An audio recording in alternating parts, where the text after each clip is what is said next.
Hi everyone. Welcome to our webinar this afternoon. It still feels quite an unusual situation to be presenting on online like this. So I don't suppose we'll ever quite get used to that, and it's different to having everybody in the room. But welcome very much to the webinar this afternoon. I'm Peter. I'm the Director of Services at Bliss, the charity for babies born premature or sick. And I just wanted to say a couple of words to welcome everybody this morning. Our webinar is we've entitled Supporting Diverse Families with Vulnerable Babies, and it's all about our learning and the learning of others that we've worked with or been connected to about the last year's, the 2021-2022 RSV season, and in particular there's a focus on helping families who have faced or are facing health inequalities. So we want to present a few sessions that present a few of our experiences and our learnings and those of others. So there's quite a bit on our recent work. So we're going to talk about what we've done over the past 7 to 8 months to support families, some of the most vulnerable babies that we work with, and young children, including families who are disadvantaged when it comes to their experience of healthcare and the support and information that we provide. So we'll hear about our work supporting those families, about some of the in-depth research that we've done, which has had a focus on the experiences of young parents.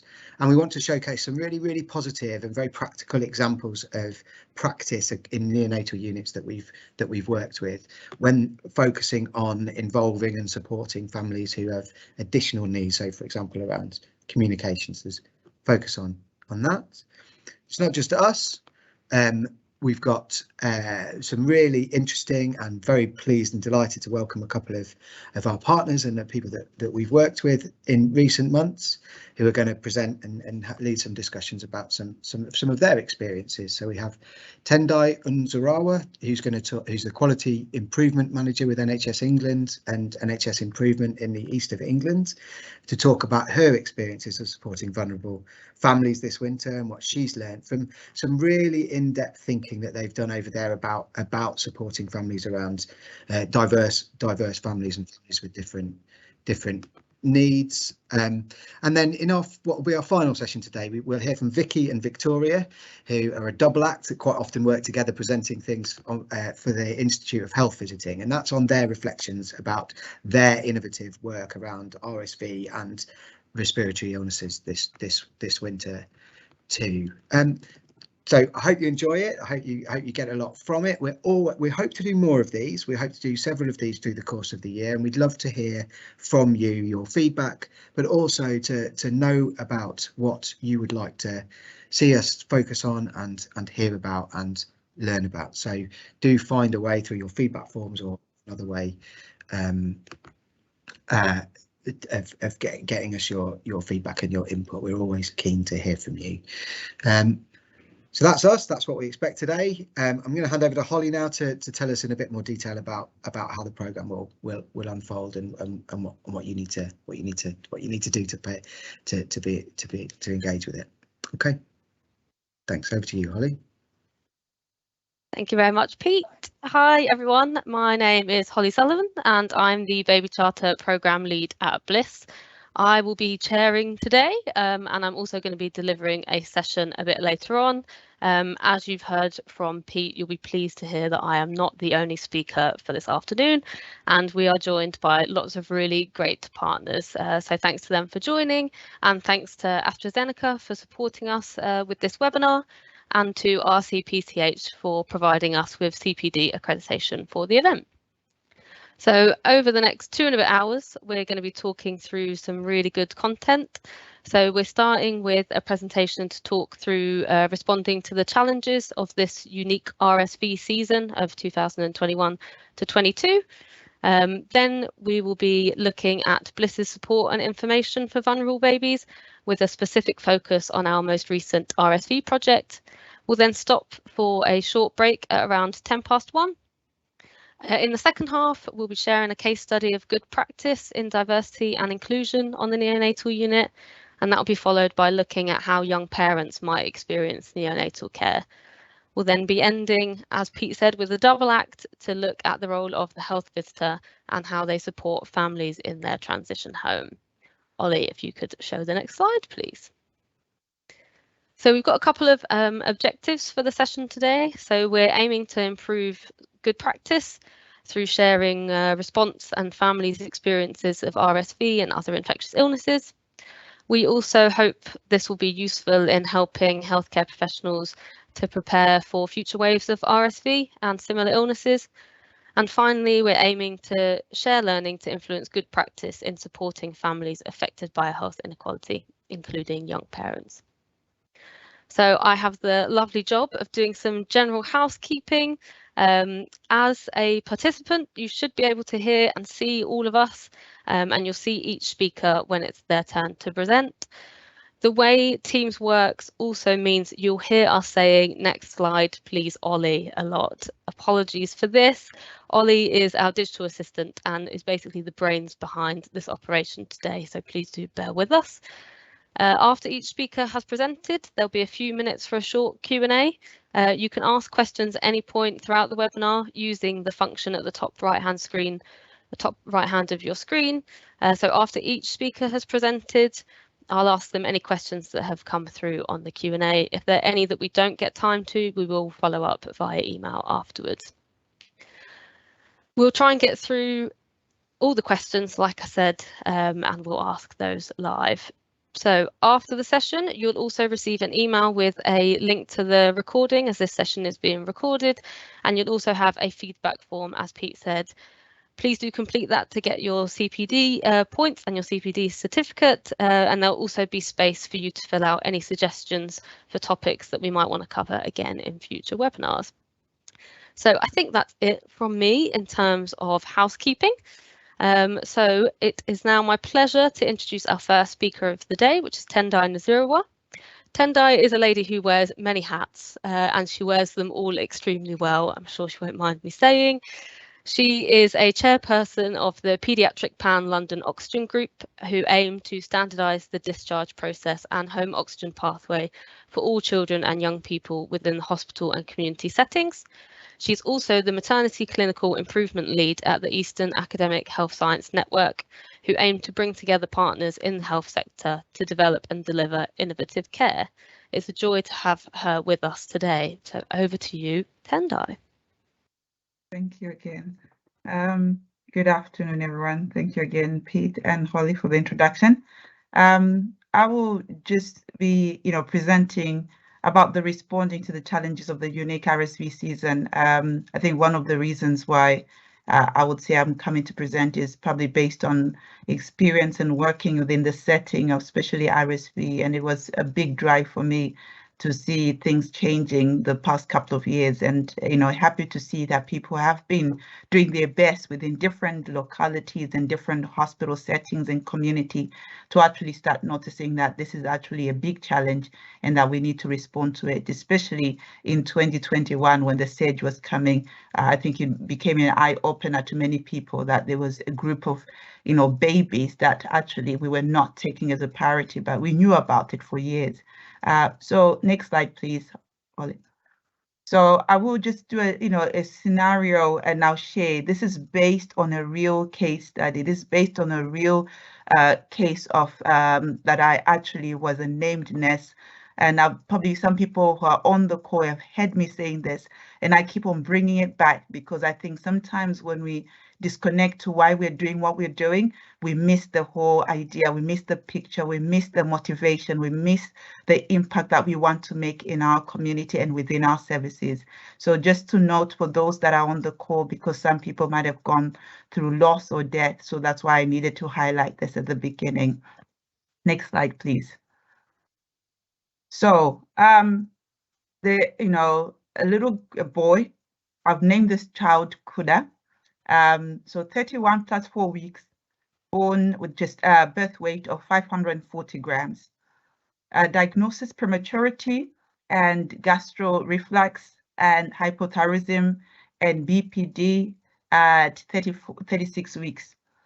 Kuda was then discharged at 64 plus 2 weeks gestation and a weight of 2.3.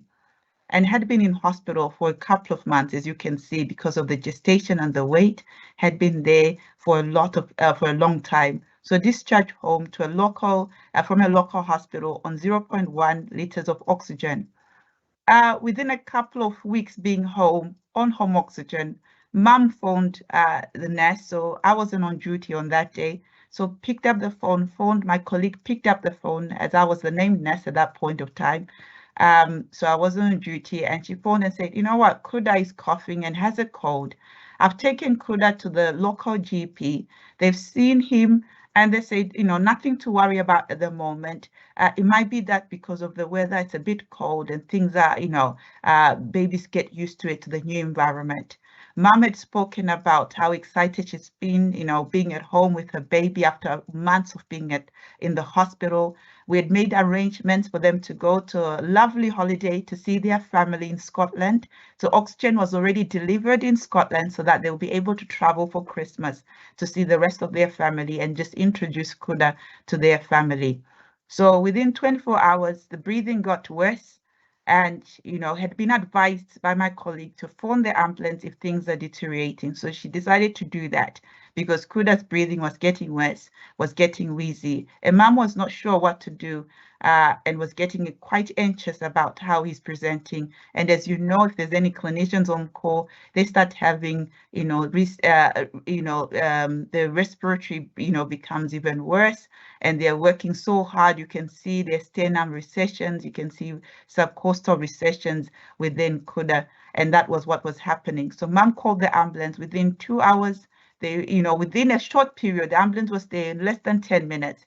And then they got to A&E and they immediately were taken to the resus area, and the doctors and the nurses were running around to do the best they can. Unfortunately, within 2 hours of arriving in the emergency department, Kuda was pronounced dead. And it was quite sad to know, because during that period, not only Kuda passed away, but we had a similar case that happened within days apart, and that child was transferred to one of the tertiary hospital, Great Ormond Street. So within a period of Kuda dying, we had actually another child dying who had also was on oxygen, was transferred out. And we had the sad part of actually that they had not received the immunization for RSV. That was what the saddest part was. And the reason I'm bringing this case study was because these were at a period when RSV, even though we knew was there, but not every local area was providing the RSV immunization. It was based on your local area. It was based on funding. It was based on what can you do to put on the information to seek that funding from either your commissioners, or now we call them CCGs, or your local area. So actually, this is highlighting where inequalities were starting. So I think, to me, that was one of the reasons why I wanted to bring it, was that there was a time and a period where you had to seek funding to get RSV immunization. And we had put a case of change beforehand to say we know that our babies are at risk when they go home and they leave the neonatal unit. And the only thing that we could advise at that period was saying, just get the flu jab, just get something, keep them warm, keep them indoors, minimize the visitors. And now we've come to a place where now we've got the blue tech system. Now we're able to request based on the category that is highlighted in the Green Book, which is the Green Book published in 2015. So hence, this was really important to highlight. But however, there are still cases like this happening where babies are still being missed because the guidance is there, but actually not everybody understands what the guidance look like. Not everybody understands why it's important to get these babies having their RSV immunization. Next slide, please. So why is this important? So we have been working, as I've highlighted, the demographics are so different within each area. You know, every area we go to, we're talking about most deprived. We're talking about as well ethnicity. We're talking about many other factors that could affect as well babies that got other medical conditions, not just talking about BPD, but we're talking about a vast medical conditions that, you know, our babies, our children might be having that are receiving oxygen or are due to receive the RSV. And actually at the present moment, when it comes to RSV, we still don't have enough information about that. We're still not capturing that data. You know, there's still a long way for this data to be captured. If I was to ask any person who's a clinician to say, can you tell me your demographics for your RSV season in 2021, 2022, I can bet you most people have no clue. You might be able to give me about gestation, you might be able to give me that if they were female or male, but actually when it comes to the ethnicity, if they were in the most deprived area and things like that, we're not capturing that information, which is very important because we need to tailor the education we're giving. You know, but we need to acknowledge that there are certain areas and certain groups of people within our communities that are most vulnerable, that we need to be able to support. Yes, that's why it's important to capture that data. And we know from data, our Black, our Asian ethnic minorities have the poorer outcomes. The most deprived as well have poorer outcomes. So it is important we start thinking, what are we going to do in the next season in 2022, 2033? Is what can we start doing to start thinking about that? How do we capture that data? How do we put that so that we're able to see where we put our services, where we put more resources, where we put more funding? And as you can see, that data just was published by Oxford, which highlights about 83 deaths per year of children or adolescents, and majority is the, you know, the infants. And we know we give the vaccination for RSV. You know, it is targeted for your less than 2 years old that meet the Green Book categories. So actually, we still got that verse. 83 is a big number, and one child for each family is a member of a family. It's a memory that they will be with, you know, it will be with that family for years to come. For us, it becomes a number. We say, oh, hospital number, date of birth, 83. It looks small, but actually to that family, they have lost a member of the family. There is a picture sitting in their house, and they will remember that child when they lose that. So we can't miss that data. It is very vital. Next slide, please. So I just wanted to highlight, because some of the people on the call might already know about this, but those that don't know, hopefully, according to Dr. Bola, who is the national lead for health inequalities, there should be something coming up about the core 20+5, you know, focusing on the pediatric and hopefully on the, you know, on the babies. But this is the general one that has been done, that was published a couple of months ago. And I really wanted to highlight the core 20, the most deprived population. And as you can see, it says that we need to start thinking of driving and targeted health inequalities improvements in those areas. And it highlights the other areas like maternity, cancer, severe mental health, and chronic respiratory disease. Even though we don't have about our oxygen babies or chronic lung disease babies, our other respiratory problems that they go home on oxygen, is not in there. But actually, if we start thinking about it as well within our cohorts, to say our oxygen babies going on home on oxygen, those ones that especially just needed oxygen for a short period during this RSV period, actually then amount to that, you know, category where we need to ensure that they are supported, that they are not missed. And then as well with our most deprived, what is happening? Are we having a large proportion of numbers that are needing the other, you know, that needing to be supported within that area, having RSV immunization, having home oxygen, having more support? Why is that happening? Are we actually deep diving and actually asking those uncomfortable questions so that we can see what can we do to make things better? Next slide, please. So this is just highlighting some of the things that it's been highlighted with the core 20+5. Is starting to drive it with some quality improvement methodologies. Is have you started building as the strength-based approaches, identifying where good practice is happening and how do we share that good practice? How do we get people to know and build on those strengths of what's happening? co-production. I think this webinar is one example where they've actually, when Bliss has been, liaising with different groups, different professionals to actually say, how do we engage with our community? How do we start designing services that meet for our services, for our community, our population, those parents that are accessing the maternity units? And I think I'll talk about, even COVID. I remember seeing the report that came out from Bliss highlighting that parents should not be seen as visitors in the neonatal unit. That's already highlighting, thinking about small things, even like about parking, because when the parents can't access certain things, you already start bringing all those inequalities, and you start increasing those inequalities. So co-designing, implementing services, and actually listening to those communities. It's not about just saying we heard you, but you don't take any action. Is you listen genuinely and do something about it, and driving those improvements. What is the data saying, and how do we improve that data? Where do we take key actions and actually follow them through? What are the recommendations? Are we actually doing something with those recommendations? So this is just a tip of the iceberg of some of the things we could consider, especially when we talk about RSV and planning, because we know the season is just finished, but as we start planning ahead, what difference are we going to make in the next season? Next slide, please.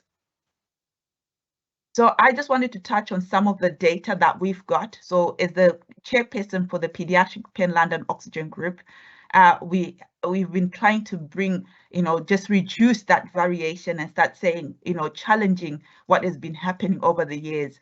And we're happy that we've seen a lot of changes with little elements that we've started with guidance, with tools that we've given out, and you can go on our website and you can get that. But looking at this data, when we look at our children and young people discharged on home oxygen, as you can see in 2019, there were about 442 between 4 and 18, and then you had about 328 between lower than 4 years old. As you can see, even though the number slightly decreased for 4 years and below for 237, is still a massive number in London. I don't even have the number for all the other regions, but I could imagine it will probably get to thousands, because if we got that in London, we've probably got, so many numbers of children, less than 4, that meet probably our categories of coming out of the neonatal unit that are needing oxygen, and hence those children, mostly will always qualify for the RSV, depending on where they're sitting on the guidance. Next slide, please. So what has we've been doing as the Pediatric Pen London Oxygen Group? We were, during 2021, we started also joining a few of the meetings, advocating that we need to make sure we're not missing the most vulnerable groups of babies. We need to make sure, so we work very closely and work along with Air Liquide, which is the oxygen company, to make sure that whatever needs to be done to support those families, especially making sure there's enough equipment. So those families don't need it, equipment is removed, advocating, speaking to professionals, encouraging that we don't stock equipment in the house, get that equipment out. And as well, working closely with our London Respiratory Network, which is an adult focused group, actually supporting, putting this guidance so that they are aware of what is happening and they're able to support locally. And as you can see, in relation to particularly RSV in 2021, 2022, there were over 35 issues identified, and these were raised as serious incidents requiring review. So there were so many, 35 is a lot of issues. And on the next slide, I'll just touch on the areas that were highlighted. Next slide, please. So as you can see, this is just a bit, I couldn't put all 35, but they were, highlighted refusal of concentrators. There were excess emergency call-outs from, families regarding oxygen. Family members sometimes were smoking the properties that puts a risk on that family. Some areas, there were clusters in the properties, so many things. Properties were also, some of them, even though oxygen was installed because there was a push to get the, baby or the, the child out of hospital, but the properties were sometimes not suitable enough to have oxygen. So that puts another risk, not only to that household, but to their neighbors, especially if they're an attached property. language barriers. Imagine taking your baby home on oxygen and actually you have no clue and understanding of what you're doing with that equipment, and then you don't have no clue that actually you're entitled to also have that, RSV immunization and understanding why you're doing that. Hence, some of the appointments, some families don't even attend because if there's a language barrier, they don't understand what they're supposed to be doing. We break those, we increase those inequalities. And as well, I think I won't go into the rest of it, but actually one of the things that was highlighted, the safety concerns using equipment. I think that understanding, what can we do? What can we change on the next season that we can make sure we start, addressing all these issues? If the property is not suitable, what do we do about it? Who do we escalate it to? Who knows about it in housing, with the health risk? I know there's going to be a health risk to talk later on. How do we start escalating? Because we still are not addressing that, inequalities if we do not start getting the right people on board. Next slide, please. So responding to the, to the challenges. Next slide. So in 2016, there was already work that was done. We had already started moving from a consultant-led to a nurse-led RSV clinic. And this is work I did with my previous, employer when I was based in the Queen's Hospital. So I have to acknowledge, because they went from, we had about identifying about 18 to 20 babies before we started this big clinic. And by the time we changed it from a consultant-led to nurse-led, we were able to identify between 70 to 90 babies a year for RSV immunization. That was a big jump. So it was increasing. So within less than 2 to 3 years, we saw the skip from 20, and we started asking ourselves those questions. Where had been all these children been? How come we were missing this group of children for years? And you ask yourself, how many were attending A&E? How many were seeking that medical approach, especially even with our GPs? So it tells you that when we put the right pathways, we start putting the service together, we start working together, we can see the service changing. Next slide, please. I'm just going to highlight, I'm just got 2 minutes to go, but I just wanted to highlight some of the work we've also done in response to, oxygen and RSV. So we've just finished and we just done and finished the NHS London service specification, focusing on our babies, children, young people for home oxygen assessment and review. So that's just done. We will be launching it in May. Next slide, please. That's been signed off and reviewed. And I just wanted to highlight on that service specification on page 18, and it will come up on the PLOG website, at the early of May when it's launched and we've got our ICS or signed off and things like that. But we've put a session about managing oxygen for RSV patients in particular, as you can see, about how we know RSV affects your, bed capacity for not only pediatric, but as well within the neonatal units. We know the importance of capturing the data, why it's important. We're recommending that we need to know our data. We need to be able to capture that. But we've also highlighted that this needs to be a multidisciplinary approach. Lessons learned from 2016 when we're developing the RSV service. You cannot do it on your own. You need your pharmacist on board. You need your consultant on board. You need your nurses, your colleagues on board, community and hospital. You need your outpatients department on board. That is diverse of not only your professionals, but diversity in knowledge, diversity in experience really helps to have that open culture and learning from each other. And that was what was happening. But there's also needs a visible transformation leadership. We really encourage who is actually leading your service as you plan to start supporting diverse families, to start bringing that inequality, addressing the inequalities.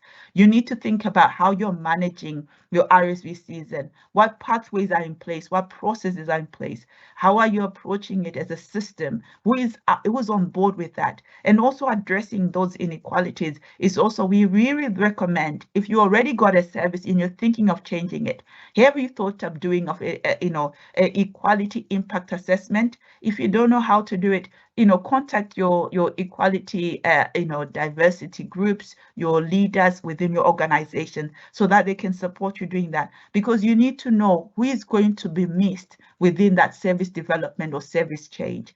Next slide, please. That hopefully should be my last slide. So what am I recommending? So the next steps, really encourage equality impact assessments, really need to be done. When you look actually on the neonatal critical care review document, it actually talks about quality and equality impact assessments being done, part of service changes. So we also recommend, and it's a, public health and things like that have always recommended things like that. Service pack, as I said, will be launched early May, and hopefully you'll be able to see and share it and utilize it within your organizations. And key information, as I said, is on the PLOG website, but also really encouraging in addressing inequalities, especially supporting our diverse families in relation to RSV, in relation to oxygen, in relation to neonatal services delivery, in relation to many things within our neonatal units. We need to take more responsibility as individuals, as organizations. We need to be more accountable of what we're doing, especially when it means identifying. I keep on saying one baby having to die, having to, be part of that family and missing that opportunity to grow and see them into adulthood is too many babies already. So we need to take responsibility on how we identify those babies for our next RSV season. Who is prescribing it? Who knows about it? Who knows about your services? The important thing. And importantly, I always highlight, when we do have that responsibility, we ensure that we are supporting the families, because that would aim for better access to services, better experience, not only for our babies when they're small, but as well for our families and the extended family, because they don't come in isolation. And we improve our outcomes, not only for hospitalization, but as well mortality and morbidity. So thank you. And that's just a bit. Thank you again. Thank you so much, Tendai. That was really, really insightful, and hope everyone found that really, really useful. We can now add very good presenter to the list of hats that you wear, Tendai. There's just a question that came in while you were presenting from Sally, just to say, is there any way that those within the demographic can automatically be assigned a number or reference for RSV immunisation? So far, I don't think so, but I think it's something that we probably need to escalate with NHS England, NHS Improvement, regarding the blue text system, because there is a blue text system where you put all the cohorts of babies that are going to be qualifying for the RSV immunization in that season. So it probably something that could be pushed. We will liaise as well from our side with NHS England, because we're in contact with the ones that are doing the Children and Young People program, to see if that could be considered, and the Department of Health as well. Thank you very much. I think that is it for questions that has come in. So thank you very much, Tendai. So now we are moving on to Martha Leung, who is the Senior Information and Support Officer at Bliss and has been with us for over 10 years. She is the fountain of all knowledge. She'll be really embarrassed that I've said that. Martha is really passionate about ensuring that parents have the confidence and knowledge to be as involved in their baby's care and decision making as possible. So we're really happy that today she's going to be talking about providing information and support to families throughout this unusual RSV season. Over to you, Martha. Hello, everyone. And yes, thank you for that quite amazing introduction. Let's hope I live up to it. So yeah, thank you for everyone for joining us today. So I'm just going to talk a bit about support and information for vulnerable families and families facing health inequality, focusing on our recent RSV project. Next slide, please, Ollie. So in October 2021, Bliss embarked on a 6-month project to raise awareness of RSV and to provide information and support for families of premature and sick babies, prioritising those who are facing additional health inequalities. So this has been and still is a huge learning opportunity for Bliss. And it's brilliant because we've been able to learn a lot about health inequality and how to reach and support families who may be facing it. So we're very much at the start of our journey. We are not experts, but we do know that we all have work to do collaboratively to start to tackle barriers that families may be facing. We hope that by sharing what we've learned today, this will help you also think about how you can help and take steps to tackle this too. Next slide, please, Ollie. So looking at health inequality and why it is important. Health inequality is defined as avoidable, unfair and systematic differences in health between different groups of people. And it's important to think about which families who have a premature and sick baby may be affected by health inequality and how this might impact the outcome for babies. For example, parents who are on low income may not be able to afford travel costs or childcare for existing children in order to visit their baby. And parents who live rurally may have to travel further to visit their baby in the neonatal unit. Parents with a language barrier may have difficulties accessing information to help them feel confident and be involved in caring for their baby. And families with specific characteristics, including those protected in law such as sex, ethnicity or disability, may not feel represented and included by organisations who exist to offer support and information, and this could also create a barrier for them accessing support. Next slide, please, Ollie. So RSV can cause critical illness in babies born premature or sick, and for those with underlying medical conditions such as chronic lung disease, congenital heart disease and other conditions affecting the immune system. In 2021, it was expected that many more cases than normal would be seen of RSV, which it did. And we know that this can cause families that we support lots of anxiety about their child getting sick, especially when coming home from the unit. So it's really important that they have clear, accessible and trustworthy information. So we began our project by producing accredited information on our website about RSV. We set up our current services to include support with RSV queries or concerns, and we produced an animation explaining the symptoms of RSV and how to look after their baby if they are sick and when to seek medical help. Next slide, please, Ollie. So we worked with healthcare professionals and produced an accredited RSV webpage, and this was clear and accessible information about how parents can identify RSV, how they can manage the symptoms of RSV, and what to look out for that means that they should seek medical help for their child, and what parents can do to reduce the risk of their baby catching RSV or becoming seriously ill from RSV. We delivered a campaign to raise awareness and understanding of RSV using social media advertising to target cold audiences who may be more at risk, including families from areas of socio-economic deprivation. We added a translation tool to our website to increase accessibility to a wide range of families who don't speak English. And our RSV information posters were translated into the 5 most common languages spoken in the UK, which were Punjabi, Urdu, Gujarati, Bengali and Polish, and distributed to neonatal units. It's important here to recognise that these are the most common languages spoken across the whole of the UK, but we do recognise that lots of areas have different language needs. RSV flyers were also translated into the same 5 languages and added to our Going Home booklet, which all parents receive when they leave the unit. Next slide, please, Ollie. So from the start of the campaign, this information was really well received. There was a really high number of page views of the RSV information. We expected about 6,000 individual people to view the webpage between October and March, but actually received over 150,000, which was pretty incredible.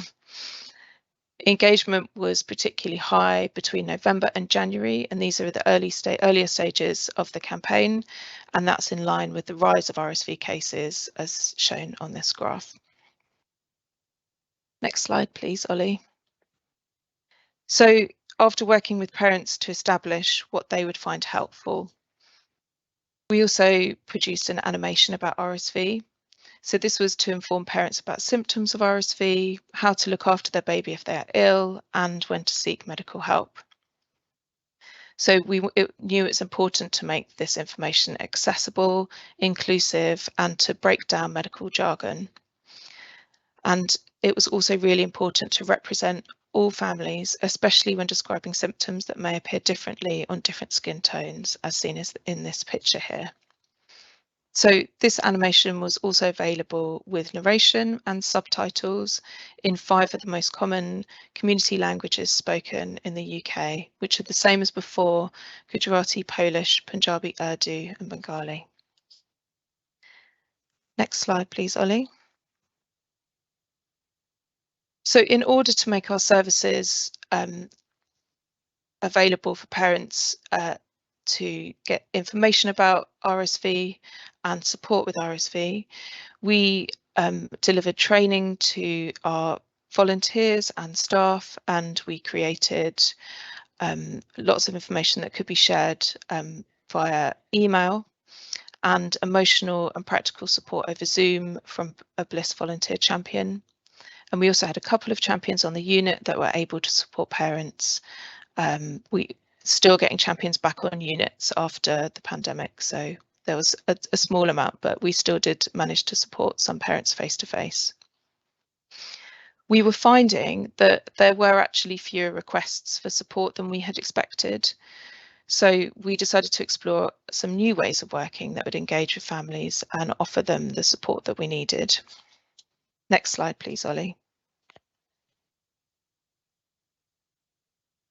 So we were aware that although this project was successful in terms of feedback and large viewing figures for the information and the animation that we produced, we didn't know whether we were reaching the right people. And as I mentioned before, we had expected more people to contact us for support.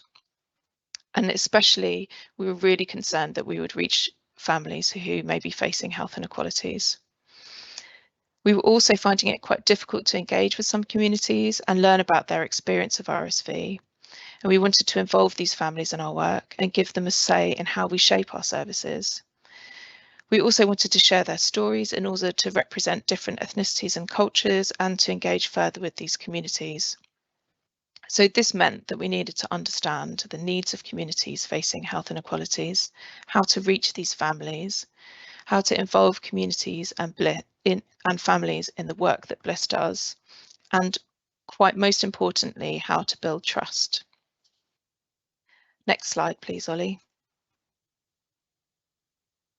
So some of the steps that we've taken to develop our understanding is that we've partnered with an organisation called Black Mums Up Front, who challenge stereotypes, make motherhood inclusive, and tackled head-on issues of inequality and disproportionality. We also commissioned an independent research report by equality, diversity and inclusion expert, and the report looked at how the RSV project can reach and support more families and carers facing health inequalities. 2 focus group discussions were also commissioned. One was run by our partners, Black Mums Up Front, and the second by the Equality, Diversity and Inclusion consultants, Bakar Bali. Next slide, please, Ollie. So the report that we commissioned had some key findings, which are really important for us to think about. And these were that services needed to be more visible and accessible, and created responding to the wishes of people in the most need of the service. So, for example, maybe our email support could actually be a barrier to some families, and what other methods might we use? Information needs to be practical and accessible, and that means ensuring that all people are empowered to make informed choices for their baby. Support services should be intentional about including all people, learning how to understand and communicate effectively and take trauma-informed approach to supporting people from minoritized backgrounds. Next slide, please, Ollie. So looking at the focus groups that we commissioned, one of the common factors for many of the participants was that when their children were unwell, they had not been informed about RSV or didn't feel like their concerns had been taken seriously until they reached hospital. So the 2 focus groups that we commissioned, one was run by the Equality and Diversity and Inclusion consultants, Bakar Bali, as I mentioned before, and this had 7 participants from Birkenhead who were all of South Asian ethnicity, and the second was run by Black Mums Up Front, who ran a focus group for us, and that consisted of 4 Black mums with recent RSV experience. I'm just going to run through some of the key findings because they're really interesting and we feel that this is really important to share with you. So this included that participants shared that the main cultural barriers to support are difficulty and shame involved in actually asking for support. And they suggested that Bliss could reach mothers and families through existing relationships. So that could be health visitors, GPs, community groups. And they shared really that to be told by somebody that they have already put their trust in would be really helpful. Next slide, please, Ollie. So looking at support, a lot of the participants mentioned that writing is more difficult than speaking for many. And that goes back to what I mentioned earlier about maybe our email support could actually be a barrier for some. They agreed that they'd prefer Zoom to the email support and recommended that WhatsApp may be more accessible, and that participants shared that when looking at information or support, they would go through social media. So I just highlighted this quote here, which is someone saying that social media is more useful because everybody's on it. And actually, if they wanted to find out something, they would go to Facebook or Instagram. Next slide, please, Ollie. So looking at information and animation that we produced, the feedback was that Google Translate could actually return the wrong dialect or language back to the user, and that actually videos may be better, or they preferred an interpretation by support staff. The feedback for the RSV video was that it was diverse and inclusive, but it would be better with real people instead of an animation. Next slide, please, Ollie. So we heard this feedback and we wanted to take some steps to tackle this. And we know that Black parents can face more barriers to getting the care that they need for their baby. And so it's important that all parents feel confident with symptoms of RSV and know when to seek medical help.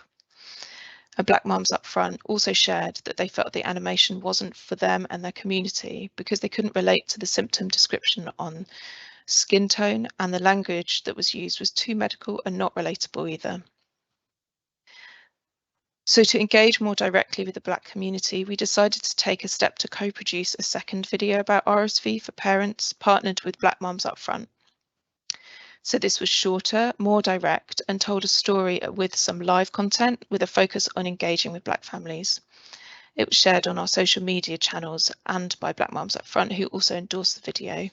So I'd really love to play this to you now in the next slide, which Ollie's going to make work beautifully. This is me, trying to work with a sick baby. Listen to that cough. No. Now I know he's just got a cold, but what if it wasn't? Have you heard about RSV? No, neither had I. Respiratory syncytial virus. It's a very common virus with cold-like symptoms. Babies born premature or sick are at more risk of serious illness from RSV. One of my babies spent time in neonatal care when he was born, so I knew if I was concerned, I'd have to call my local GP, and she'd tell me if my son was coughing more, having difficulty breathing, or giving a wheezing or whistling sound when breathing out, or if he wasn't eating or drinking as much as he was finding it hard to breathe, then I should definitely call NHS 111. My other question to my GP would be, what should I look out for with babies with brown skin tones? She'd tell me that a serious symptom of RSV would be skin that looks blue or purple. This is easiest to see on darker skin around the lips, tongues and gums, under the nails or around your baby's eyes. If this happens, I would need to call 999 straight away. Now you know a bit more about RSV. And if I have any other questions, I can always speak to my GP or call NHS 111. Remember, your instinct is what helps make you a great parent. And now my son can go back to being the cutest, cheekiest person I love.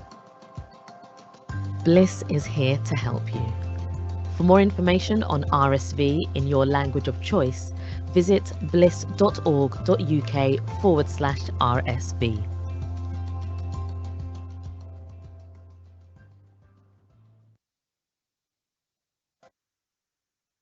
This is me.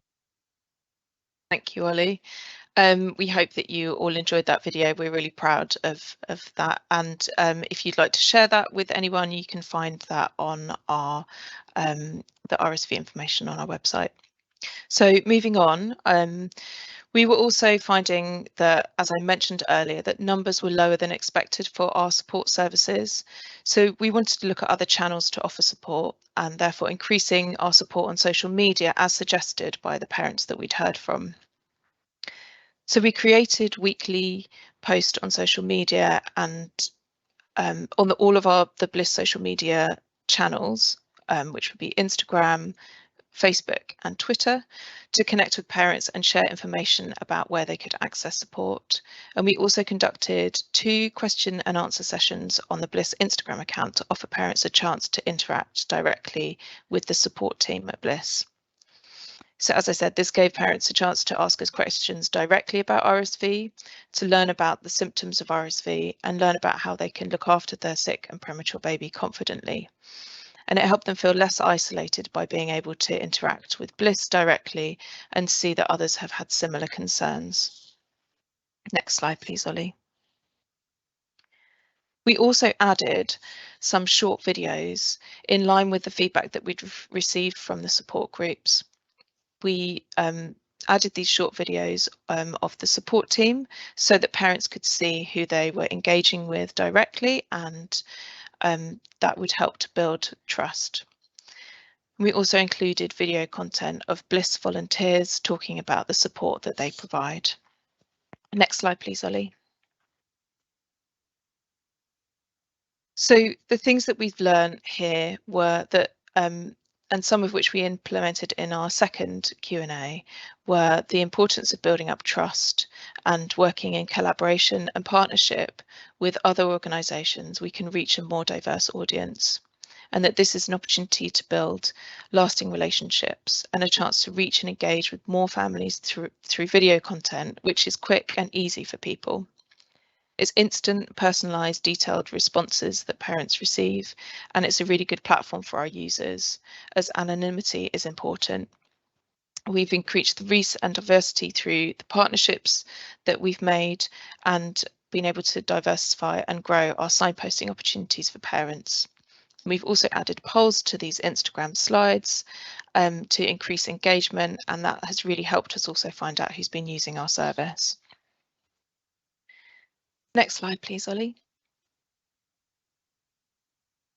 So to wrap up, just wanted to mention a few ways in which this RSV project will affect our work in the future. As I mentioned at the start, this has been a huge opportunity for Bliss to learn about health inequality and the experiences of people who are affected by them.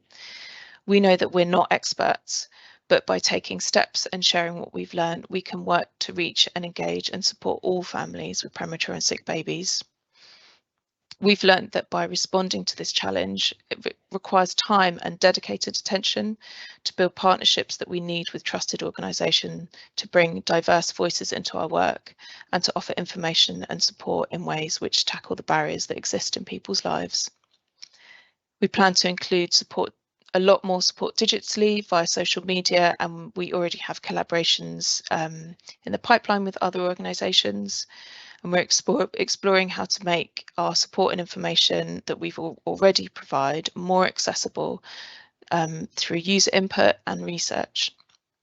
And the learning from this project is already improving Bliss's work and has been vital as we develop our new strategy for 2022-2025. Next slide, please, Ollie. So that's just all from me, and thank you very much for listening. And this is an opportunity for any questions. Thank you, Martha. See, fountain of all knowledge, like I said. We haven't had any question. We've got a statement that's come in from Sally to say that the video from Black Mums Up Front could be used alongside pre-discharge resus teaching. Really good point. Thank you, Sally. I think, yeah, our dream is that we will get that video out to as many people as we can, parents and healthcare professionals, so they can promote it to all families.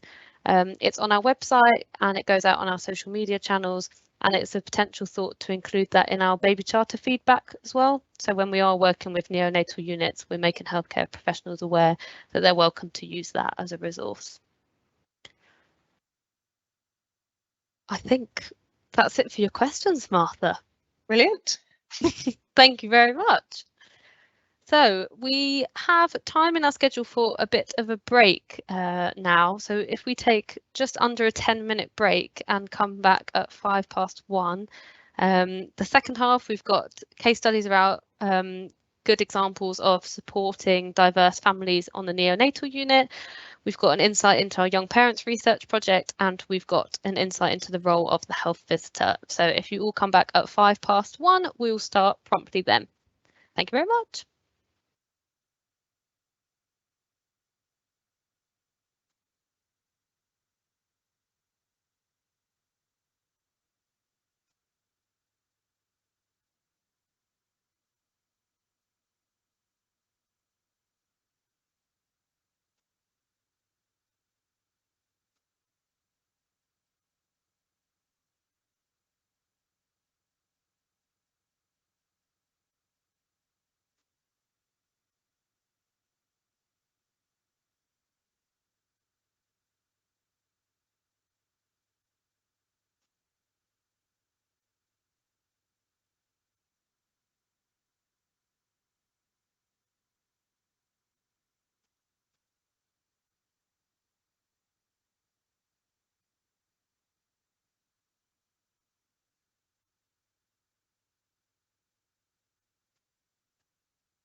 Welcome back, everybody. Hope everyone has had a bit of a break, got cups of tea and coffee. Thanks very much for coming back for our second half. It is a jam-packed second half, so we're excited to get started. So the first session of the second half is going to be led by me. So I'm going to be talking about some good practice in diversity and inclusion on the neonatal unit, and I'll be sharing some examples of where units are really well placed to support families. So I introduced myself at the beginning. So I'm Holly and I work on our Baby Charter accreditation scheme at Bliss, which I'll briefly introduce before talking about some good examples that have come out of this. So if I could have the next slide, please, Ollie. So the Baby Charter at Bliss is built on the principle of family-centred care. Most of you on the call may know lots about family-centred care, and it's a philosophy of care that focuses on the baby and places the baby in the context of the family. And it tries to always ensure that parents have the confidence and knowledge to be involved in their baby's care and in any decision-making processes. So it really places the baby at the heart of that family. Next slide, please, Ollie. So the Baby Charter itself is an accreditation scheme built on this around family-centred care, with the aim to standardise high quality family-centred care across the UK. So it works as a practical framework for neonatal units to self-assess the quality of family-centred care they deliver, and units do this against a set of 7 core principles, which can be seen on the next slide. So the 7 principles of the Baby Charter are shown here. So units work through all of these different principles, and the Baby Charter tries to support units to do so, tries to support units to audit their practices in these areas and develop meaningful plans to achieve changes that benefit babies and their families. So through the Baby Charter, we try to support units, we try to improve consistency between units, and we strive ultimately for better outcomes for babies. Next slide, please, Ollie. So as part of the Baby Charter process, units submit audits to us and work their way up to an assessment day, which is a full day assessment where we do a tour of the unit, we look through evidence and we talk to members of staff. One of the nicest parts of assessment days are we also talk to parents. So these are a selection of quotes that have come from 3 of our most recent assessment days that I think really highlight the importance of high quality family-centred care, and this shows how this can impact parents and ultimately bring about better outcomes for babies. So across all of these quotes, you can see that parents are made to feel special, they're treated as individuals, they have their own needs taken into account. I'm really hoping that someone from St Richard's is on the call today because I purposefully embarrassed them with the quote at the top left. So just wanted to show sort of the outcomes that doing the Baby Charter can bring about for units and families and babies. So next slide, please, Ollie. So one of the units that has been through this whole process of the Baby Charter and have had their assessment is Royal Devon and Exeter. So they are a local neonatal unit and they started their Baby Charter journey in 2017. They achieved accreditation in 2019 and they're soon to be reassessed by us for their next level of accreditation. So the Baby Charter lead there is unavailable today, which is why you've unfortunately got me talking through this instead of her, but she has allowed me to share some of their practice that we hope will be useful for everyone on the call. So we spoke to Royal Devon and Exeter about their Baby Charter journey and why they signed up in the first place. They felt that the Baby Charter provided a framework to keep their work focused and also enabled the unit to see what they were doing well and what needed a little bit more focus, even the tricky bits, as they mention here. Next slide, please, Ollie. We also asked Royal Devon and Exeter how the Baby Charter changed their approach to involving parents in their baby's care. The unit felt that the Baby Charter helped them to concentrate more on creating an environment where families were truly supported to be present for their babies, to feel welcome, to feel comfortable. It reminded them also to remove assumptions and to genuinely remember that each family is unique with unique sets of needs. So through us spending time with Royal Devon and Exeter, reviewing their audits, chatting to them and the families on their unit, we were able to get to see this individualised approach for ourselves and pick out some really good practice in equality, diversity and inclusion on their unit, which they have very, very kindly allowed me to share across the next few slides. So firstly, they have lots of good practice within their nurseries. So on their unit, all babies are referred to by their given name as soon as it is known, and nursing staff always correct both each other and other medical staff if an incorrect pronoun is used by accident. So they really get into the way of using correct pronouns.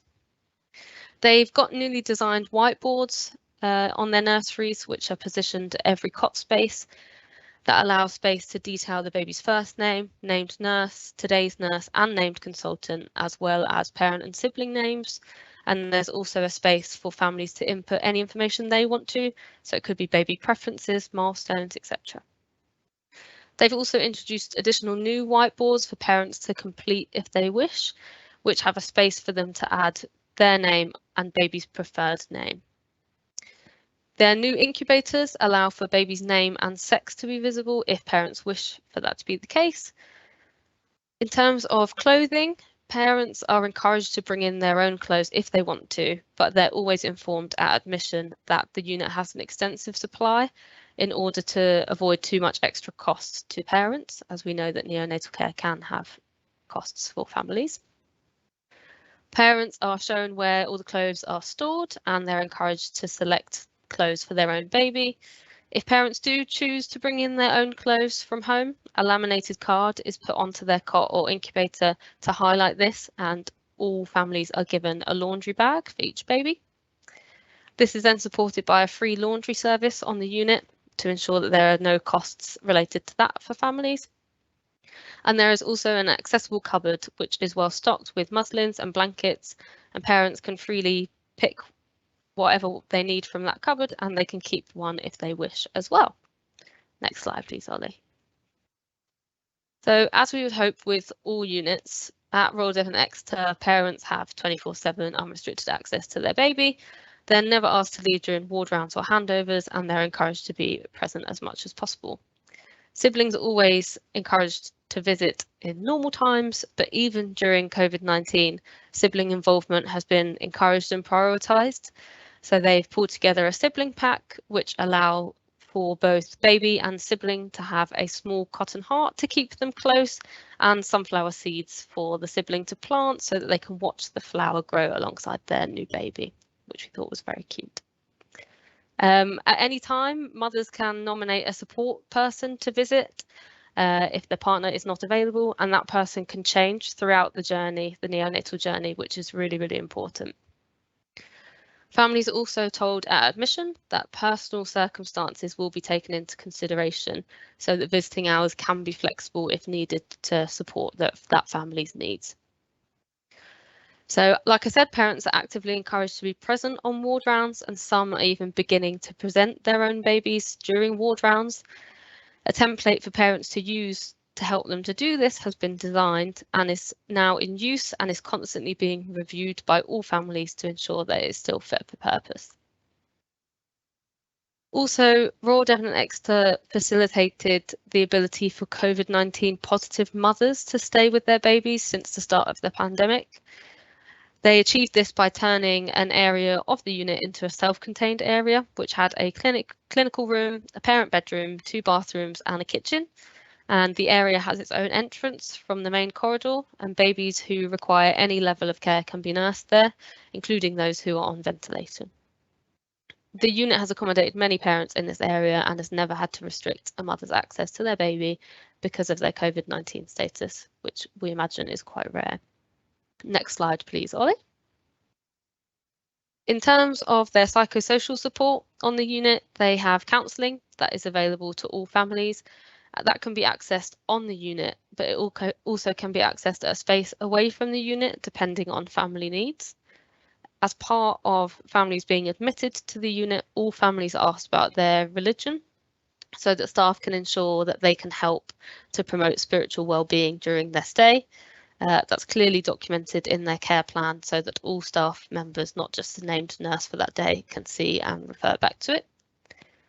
They've also got a chaplaincy service, which is able to refer families to spiritual leaders from all religions, and they can visit families in the hospital or when they're at home. And parents can also have their own spiritual or faith leader to visit the unit as well. Next slide, please, Ollie. So the unit are also really excellent at ensuring that neonatal care doesn't mean an extensive cost to families, where we know that it sometimes can. So when transfers are needed, in cases where parents do not travel with their baby, the transport team communicate closely with parents via text throughout the transfer so that families are informed. And if needed, taxis can be provided at a cost to the trust if needed for that transfer. The unit also have an instant camera, which means that any families without their own camera or smartphone can still access photos of their baby and their neonatal journey throughout their stay. Food is also provided not just to mothers, but to both parents or partner, with parents and partners being able to access 2 hot meals a day, as well as having access to toast, cereal, hot and cold drinks. And there's also the option at the unit for families to apply for help with transport costs to and from the hospital. And finally, on my last slide, the unit are really supportive of families whose first language may not be English. So they have lots of leaflets and resources available in other languages. As Martha said, as part of the RSV presentation, we do understand that language needs differ depending on where you are. And Royal Devon and Exeter are very knowledgeable about this and recognise the needs of the local community, which means that they have ensured that a lot of their resources and leaflets have been translated into Polish, as that represents their local community.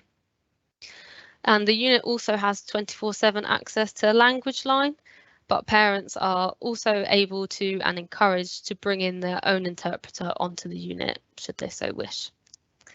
Last slide, please, Ollie. So that was a very quick run through of just some really nice practice that we saw at Royal Devon and Exeter, just ensuring that all families have their individual needs recognised and supported. And we hope that's given you a bit of sense of what you could potentially do on your unit. So I am going to do my own Q&A, so I can see that we have got a question of, do you know who funds the food at the hospital? I do not know that at the moment, but the baby charter lead at Royal Devon and Exeter would be really, really happy to answer that. So after this, I can check in with her and we can include it in our follow-up email after the webinar. Somebody said it is very homely in St Richard's. I agree, it is very homely. And someone else said this is amazing work. Yeah, it really is. And we know each unit has different challenges that they might face, and not all of those things might be immediately possible, but hopefully that gives you a bit of an idea as to what you might be able to implement on your unit and to keep at the forefront of your mind to support every family, no matter their background. I think, yep, we've had another question, some amazing support for the families. It is, thank you very much. Okay, I think that is it for questions. Like I said, if any other questions do come in, do pop them in and we'll try and follow them up via email. So next up, we've got Josie Anderson, who is our Policy, Research and Campaigns Manager at Bliss. Josie has been at Bliss for over 8 years and has been the face behind some of our most powerful campaigns, research and policy pieces, including our locked out report, which supported so many units opening up access to parents again throughout the height of the pandemic, and supporting the parental bereavement pay and leave bill to become law. So she's essentially just a superstar.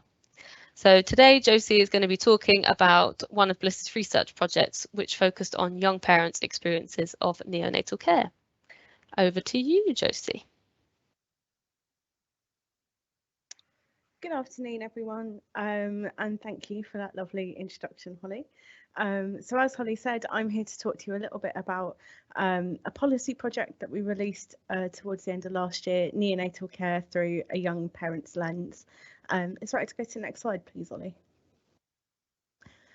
So in this session, I'm just going to give you a bit of background about why this project came about and why we decided to focus on young parents, how the project developed and how we involved young parent families, what our main findings were, and then what kind of the learning is for both Bliss and also for neonatal services too. Next slide, please. So as a bit of context, at Bliss we're really aware that there are some neonatal experiences which are underrepresented and less visible in our work, and that we're probably not meeting the needs of every single family who has a neonatal experience. And we had the opportunity last year to begin to understand this a little bit more. So before we decided on young parents as the topic to take forward, we undertook quite an extensive internal mapping exercise of lots of different neonatal experiences, and looking at lots of different reasons why babies need neonatal care, to try and identify the topic. And that needed us to kind of balance our needs and priorities. So we had quite a tight time frame for this project. We only had 6 months. We really wanted to have high levels of parent involvement and co-production in the project.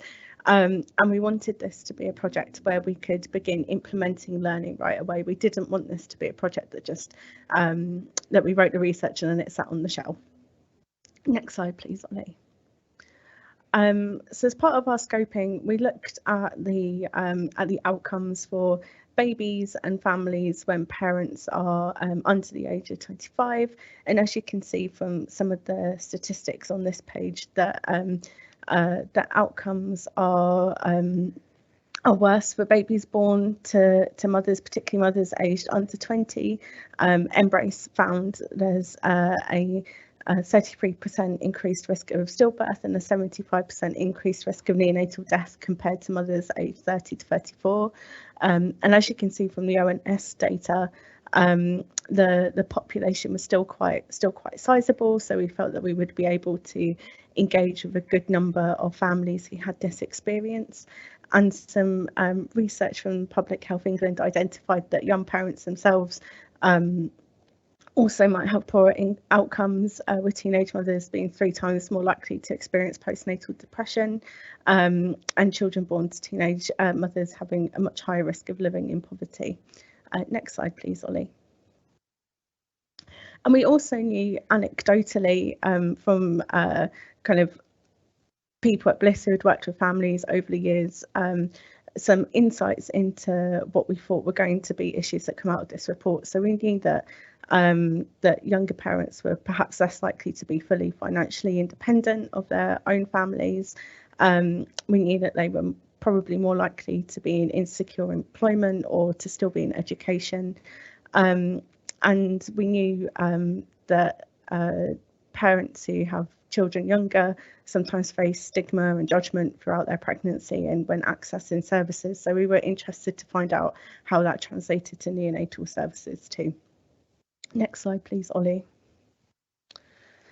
And so, as I mentioned previously, we really wanted this to be a project that had a high level of parent involvement and co-production. And I should say I didn't lead on this project myself. The wonderful Laura Richmond did, and she came to this project brimming with knowledge about how to involve parents so seamlessly and so beautifully. So she really from the outset wanted to build a project that involved the families that we were hopefully going to be speaking on behalf of the whole way through. So next slide, please, Ollie, and I'll tell you a little bit about that. So our primary focus was for babies who were born to parents who were younger than 25, and who had had their neonatal experience within the last 5 years, and that neonatal experience had happened in the UK. Once we had identified this as our project, we put a call out on social media, just asking for expressions of interest for people who might be interested in hearing a bit more, feeding into this. And from that, we had over 100 people getting in touch. Laura then spoke to around 20 of them very informally to begin to try and understand what some of the key themes and the things that they thought that we should cover in this project. From there, we recruited an involvement group of 4 young parents, and they met monthly throughout the lifetime of the project. So we met about 6 or 7 times, and they really did steer the whole shape of the project. They helped us identify kind of the key topics that we should cover in our interviews and surveys. They helped us write the survey questions. They reviewed kind of informally some of our existing information and support on our website. They helped us understand kind of the data that we found and helped us to interpret that, and they also helped us with writing the recommendations and final reports. So they really were involved the whole way through. We undertook 12 semi-structured interviews with parents.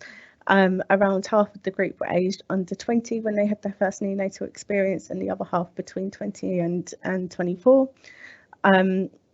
Even though it was quite a small number of interviews, we really did try to get a broad spectrum of different neonatal experiences. So we spoke to parents who had been bereaved, who had had twins and multiples, and we also spoke to parents from different backgrounds and with different circumstances. So within that 12, there was a range of different ethnic minority.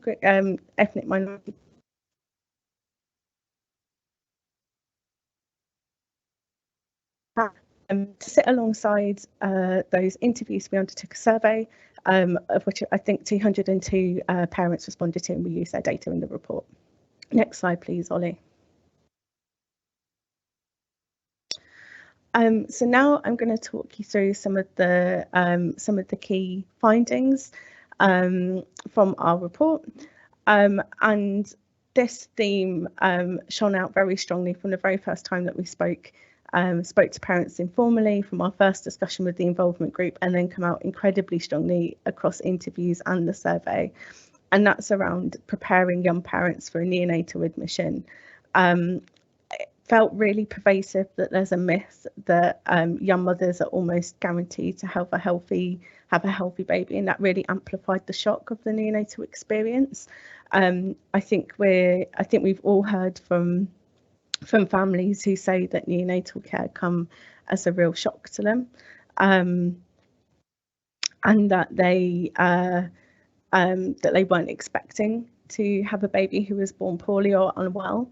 But I think the difference with the families that we spoke to in this project was they felt that they were almost actively told that they would have a healthy pregnancy. It was, I remember speaking to one of the parents in our involvement group who was saying that it was almost discussed as the benefit of her having a baby so young was that she was young and healthy, and that her pregnancy would be so low risk, when actually we know that that's the opposite, particularly for much younger mothers. They can be at increased risk of different conditions antenatally, and at more risk of having their baby needing neonatal care. So that really amplified the shock of the whole experience for them. Next slide, please, Ollie. Much of our survey and interview questions focus on how young parents were involved in their baby's care. So we've just heard from Holly and her work that she does around the baby charter and ensuring that parents are right at the heart of their baby's care delivery, essential to everything that we do at Bliss. But we're aware that that is probably not equitably experienced across all families who come into neonatal care, and this was certainly shown through our findings. So 55% of our survey respondents said they were not as involved in caregiving or decision making as they wanted to be. And looking into the nuance of that a little bit more, parents were much more likely to feel that they had been involved in caregiving and much less likely to feel like they'd been involved in decision making. 1 in 5 felt that the communication from neonatal staff was unclear, and many reflected that there was inconsistent practice in caregiving, particularly from those parents who'd experienced transfer. And there were quite different practices at different units, but also parents reflecting that even between individual staff on the same unit, that they could get different messages, or there were some people that they preferred to talk to because they understood a little bit more clearly from them what they were meant to be doing. Next slide, please, Ollie. So in the parent survey, we did hear from young fathers, but not enough, unfortunately, to do kind of an analysis just of dads compared to mothers and birthing parents who took part. But something that did arise as a bit of a theme still was that young fathers did seem to feel like they were excluded or sidelined from the care of their baby. And again, I don't think that is unique to younger fathers from what we've heard from other parents that we work with. But I thought this quote was quite demonstrative of what we heard throughout interviews and what was left in the survey. So this father was talking about how the medical team were more focused on baby's mum rather than focus on them as parents together. And he felt like he really didn't have a say, and that was distressing for him. Next slide, please, Ollie. The third theme that emerged strongly in this work was how disjointed neonatal and maternity services could be for mothers who were receiving inpatient postnatal care and who were trying to attend a neonatal unit to be with their baby at the same time. This led to mothers reporting that sometimes they compromised their own care. Sometimes they would miss medication or meals because the neonatal unit and the maternity unit ran on different schedules. So, for example, one mother told us that she could only receive her medication in the postnatal ward, not in the neonatal unit, and a couple of times she'd only just got to be with her baby and didn't want to leave, so she missed her medication window. And again, this isn't unique to young parent families, but there was definitely an additional layer. So something that also come through in this section of the analysis was that parents felt quite judged being on the postnatal ward. One parent was questioning or felt like other parents there were questioning why they were there and if it was their fault that their baby wasn't with them, and they felt that was linked to them being younger. Next slide, please, Ollie. And as mentioned at the beginning of this presentation, we know that younger parent families can often feel quite judged for having their babies young. And so, while disappointing, it perhaps wasn't surprising to see that that was the experience for some young families when their baby was admitted to neonatal care. So around a fifth reported in our survey that they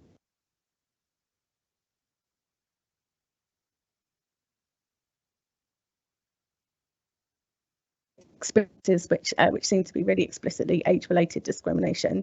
And some parents felt that they were viewed as less capable because they were young, so were less likely to be asked to be involved in their baby's care, or assumptions were made about what they would be able to do or what they would be comfortable with doing.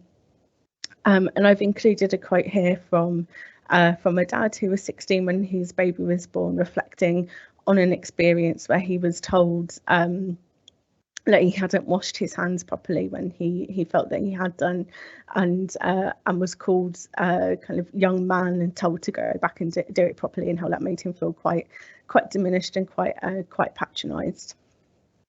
Next slide, please, Ollie. Information and support needs unsurprisingly emerged as a significant section in our findings.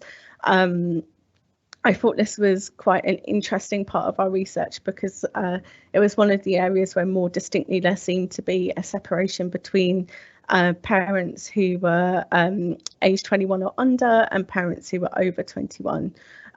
So across the whole cohort, 59% said that information about neonatal care during pregnancy would have made them feel more confident. And I think that we can assume that is linked to one of our main themes, being that parents did not expect to end up in the neonatal unit and were kind of told otherwise. But what I found really interesting was that parents aged under 21 were less likely to want to seek information and advice from doctors or nurses, and were actually more likely to want to seek information and advice from more informal sources of support, or less expert sources, so such as their friends, family, and online kind of YouTubers, social media, when compared to parents who were aged over 21. Another interesting finding from this section was around a third of young parents sought advice from other neonatal parents who were on the neonatal unit as well. But across the whole group, but particularly those under 21, they didn't identify those same parents as being sources of support. And I think this might reflect back to some of the earlier things that we've spoken about, how parents might feel judged, or that other parents might make assumptions about why they are there with their baby when they're so young. Next slide, please, Ollie.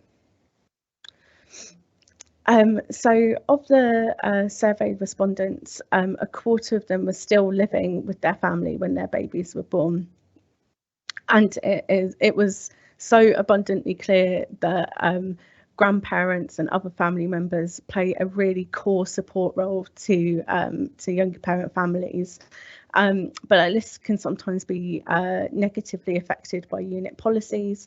So particularly those kind of visiting policies which only allow kind of wider family members on for a couple of hours, maybe not taking into account that a particularly very young parent might actually want their mum or dad to be there with them and actually really need that support during what is a really scary time.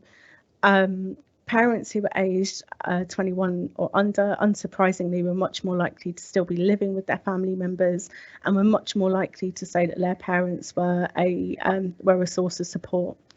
As you can see from the quote here as well,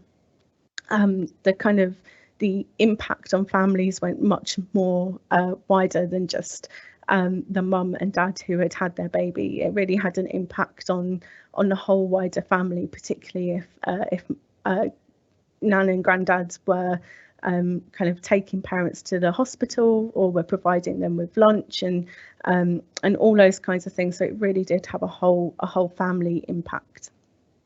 Next slide, please. And linked to this as well is the impact on work and finances.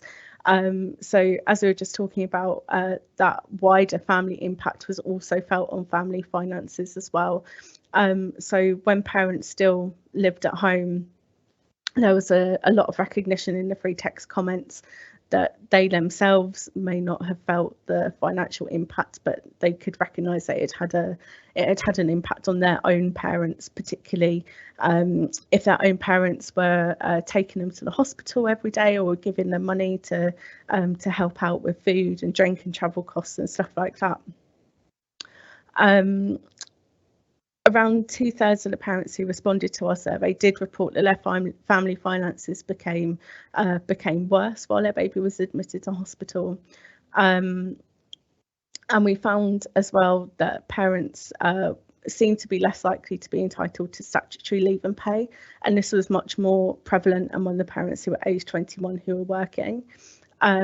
We want to do some more work on this as an organisation over the coming year, but our assumptions at the moment is that to qualify for parental leave and pay, there are some kind of restrictions in place. So you need to have been working with your employer for a certain length of time, you need to be earning a certain amount of money, and you need to have the right work status. So if your work status is as a worker, or which many people are, so for example, if you're a delivery driver or you work kind of a 0 hours contract, you might not be categorised as employed and able to access leave and pay. So that really negatively affects these younger parent families. Next slide, please, Ollie. And of those respondents who were aged 21 or younger, 20% were attending college or university when their babies were born and were admitted to neonatal care. While we were doing some policy research to support this project, we found that there is really no policy at all or guidance for schools or educational settings around leave or support for students when their babies are born needing neonatal care. There is some limited guidance for schools if their pupils become pregnant, and there's similarly some guidance for higher education settings, but in higher education settings it isn't statutory. It became very clear that different universities and colleges have widely different policies, and we couldn't find any that actually explicitly mentioned neonatal care admission. Rather surprisingly, what we found was that parents actually tended to meet the same deadlines as their peers. We heard reports from parents who would sit at the cot side with a laptop doing their essays and doing their coursework. And we heard from a couple of parents who didn't even tell their institution that they had had a sick baby. They just carried on, but obviously would have caused enormous strain and really a distraction for them being in the hospital doing their school or college work when rather than interacting and caring for their baby. Next slide, please, Ollie.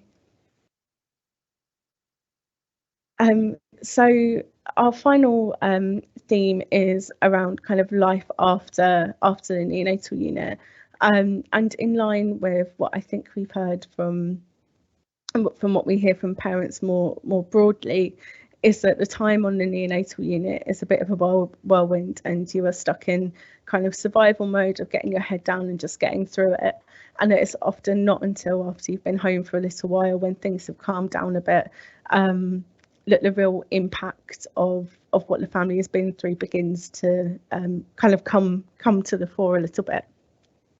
And so it was no surprise in both the interviews and the survey that young parents reported that their baby being in neonatal care had contributed to their mental health deteriorating. We heard from families who needed access to psychological support but were unable to access it either on the neonatal unit directly or once they were home and out in the community.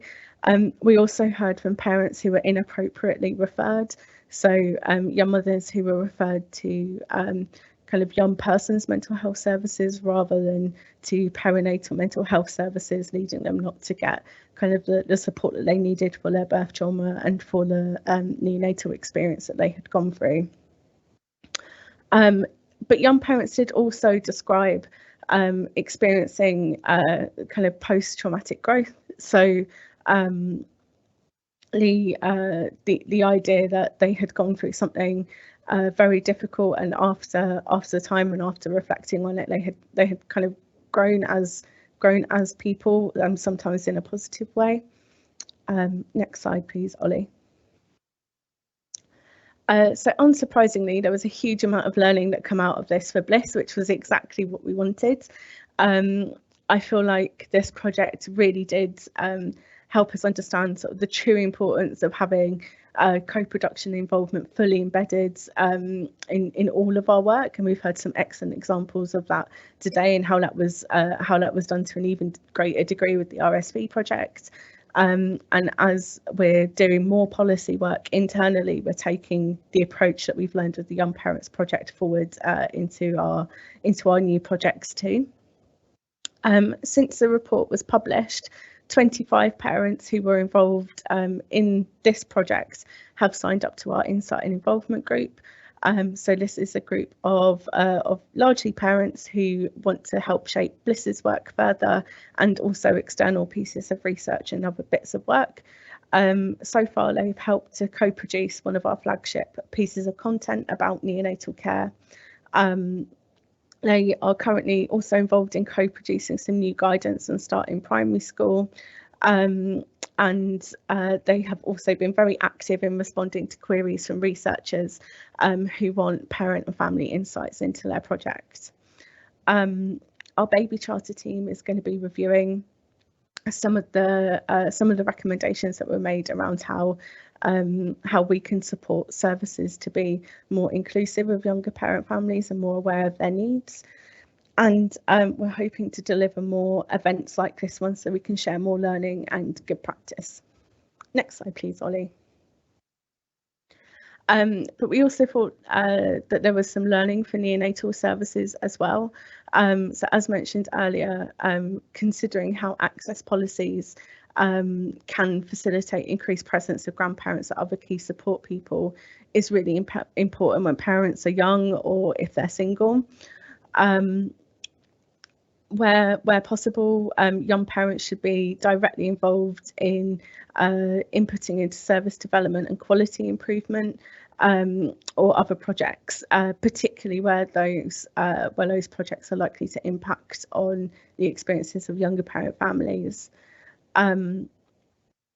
Our involvement group felt very strongly that healthcare professionals who work with young parents should access training to tackle discrimination and unconscious bias.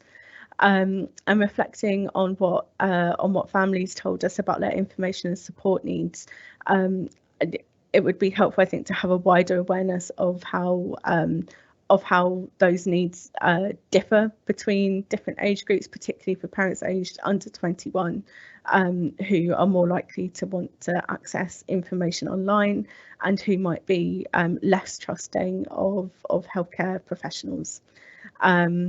Next slide, please, Ollie. So that's a very quick whistle stop of what was a very interesting project to be a part of. I'm really happy to take any questions now or later. Thank you very much. Thank you, Josie. It was a really, really good project, and it's so interesting to hear all of the learnings, and like Josie said, it's going to feed into a lot of our work going forward. So thank you very much. We had a question come through asking, were there young parents who were involved in the project from diverse backgrounds? So yes, in some ways, but not as much as we would have hoped for. So there wasn't as broad of participants from different ethnic backgrounds as we initially set out to do, but about half of the participants in the surveys were dads, and we did really try to get a broad range of neonatal experience. So there was a good mix of parents who had had full-term babies, who had had premature babies, who'd had a short and long duration, as well as experiences of bereavement. So in some ways we achieved our aims there, but in others, yeah, it wasn't quite as reflective as we hoped it would be. Perfect, thanks, Josie. I think, do we have any other questions?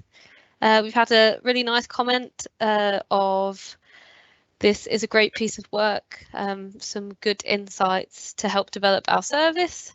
And another really nice comment from Kate saying, thank you, this has been really helpful for enhancing changes to my unit, which is always nice to hear.